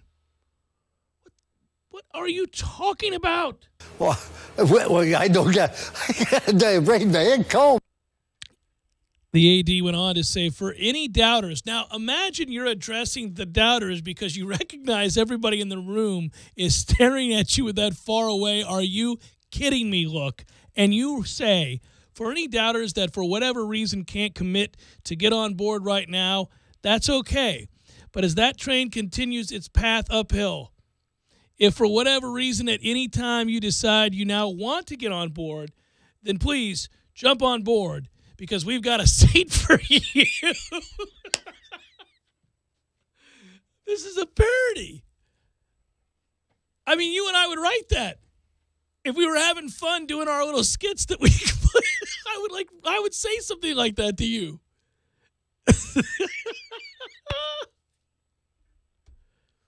I have no doubt. Put a lot of points on the scoreboard of life. Well, I don't get the brain man cold. Oh, Herm. In the spirit of innovation, our vision for this program is to have a head coach who serves as CEO, is the central leader with a collaborative staff around him that's going to elevate the performance of players and coaches on the field and in the classroom. Equally important, the head coach will be a dynamic and tireless recruiter. Oh, good luck, Arizona State. My God. What have you done? That is great. That's about what I always got. Had a soft spot for the Sun Devils. That's one of my favorite things I've heard in about a year. We're changing our names to the Sunspots. I don't like any devils around here. Well, you got to listen to that. It's really unsettling. And the poor bastard asking the question. You know, Northern Lights and such? Sun Devils Digest. I'm not about them Devils. I don't know where are you from, my man? That's what he said. He's like, here. Right here. Covering the team. Named after. Sun Devils. You know. It's the Sun Devils. You're coaching the Sun Devils. Wow. That's just be happy. He had to be joking, right? No. I want you to see it. He has no idea. He has no idea. He's said with conviction. It is unbelievable. Devil's Digest. He's unsettled by the idea that there's a Devil's Digest and that person is there asking him questions. Like he doesn't. Oh, my goodness gracious. So he's the guy when you go to a company work, well, that's redundant. How about a company Christmas party? And he gets to talking to you about the way he sees the world, and you're like, this guy's awesome. He's funny as bleep. Yeah, and then you realize, oh, no, they're not jokes. Oh, no. Yeah, this isn't sarcasm. No, he's dead serious. He really thinks that. Wait a minute. He doesn't have... Yeah. Oh, no. That's him. He's had no cocktails at all. No. This dude's serious. He's serious. He's sober. He thinks this is a real way to view the world. This is right. Yeah. I've got to text her and tell me, get me out of here. Yeah. Run, everybody. Help, the signal. I'm giving the signal. Yeah. No. That had to have been really, really uncomfortable. Imagine you're a student at Arizona State and you're going, okay, well, hey, listen, it seems like a reach. But maybe he's inspirational. Yeah, the rest of the staff is here. He could be like Dabo or something. Right, yeah. That was remarkable. Go watch it. Go watch the press conference. It's really good. I just sat here mesmerized during the break knowing we got a short segment. I could go a lot of different ways with this. I need people to know that they should go watch Herm Edwards' press conference because this is outlandish. My goodness. Yeah, it's good. We have a new coach tomorrow. By the time we hit the airways at 3 o'clock, what do you think? Has a press conference been convened? No, I'm hoping so, obviously. It's my I want to be able to talk about this now as definitive and say, hey, here's what we got. Plus, I want to hear the press conference. I'm excited to hear speaking of press conferences, I'm excited to hear what he's going to say. I do think, from what I can tell and watching over the weekend press conferences he's given at Oregon, that the guy kind of gets it, at least in terms of the interaction. Now, selfishly, as a member of the press, I'm pumped to be able to talk to him. Because I think, one thing about when you hire a young coach in general, they tend to have a pretty good grasp on how to utilize social media, to utilize the press in their favor as a recruiting tool, to get a message out, but also to respect the interaction. And I just think it's going to be refreshing. I do. I think it'll be refreshing. I think it's going to be kind of a fun experience, and also it'll be unique just to find out, what's different about the way he's going to approach coaching Florida State. What's the standard for year one? What are we holding him to? 10 wins? Beat Clemson? What? Beat our rivals? Well, first of all, let's find out who stays and who goes. And I think it's going to matter how we talk about, what system is he going to run? What's he going to do with the quarterback? There's a lot of things here still at play here. I don't know. I'm a little probably the national championship. You probably win the national championship, Tom, or nothing. It comes up short of winning the title, then it's a bust. It's a mistake. That's a joke. It's a joke. More likely to happen. The Florida State-Florida basketball game is completed, and this is what happens first. More likely to happen first. Our game is completed tonight. I don't think a media report. An unofficial media report that the deal's done. Yes, we've already had like 10 of those, right? That's already happened today on the program. One you buy. How about that? No, I think they may agree to terms. Like they may say that they agree in principle. That the deal could be done, but I don't think anything gets announced officially. Certainly not this evening. We've come this far. They'll wait till tomorrow, and maybe it does drag into Wednesday. I certainly hope not. I'd like this to get done sooner rather than later. Tonight, in the interim, you got Florida State basketball against Florida at 9 o'clock. That's pushing it for you, old man. Oh, buddy, I'm lamenting this 9 p.m. tip. I might need to take a pregame nap. How many points are we getting? 10. I'll take Florida State in 10. You dole that out? I will. All yes. right. A little 6-pack action for fun. Yeah, we haven't had one of those wagers in a long time. Yeah, that's all right. I'll do that. We didn't even bet our fantasy this time around, buddy, but you were so far gone, you quit. That team. Julio Jones. Doesn't that say it all? Julio freaking Jones. Like one catch for 12 yards. Thanks, Julio. I know, and I had Tyreek Hill. I was like, oh, if Tom's paying attention to this. No, I wasn't. You know I wasn't. I and know. A.J. Green, too. Man, I walked out That's that draft tonight. You can see that tonight. with A.J. Green, Julio Jones, and DeAndre Hopkins. I thought, whoa, what I'm gonna be all chumps right. is everyone? I'm going to be all right. I'm the chump. Good work out of you. Good work, Matthew. To those that called and or listened, surely do appreciate it. You guys have a great night. Be well. Talk to you tomorrow.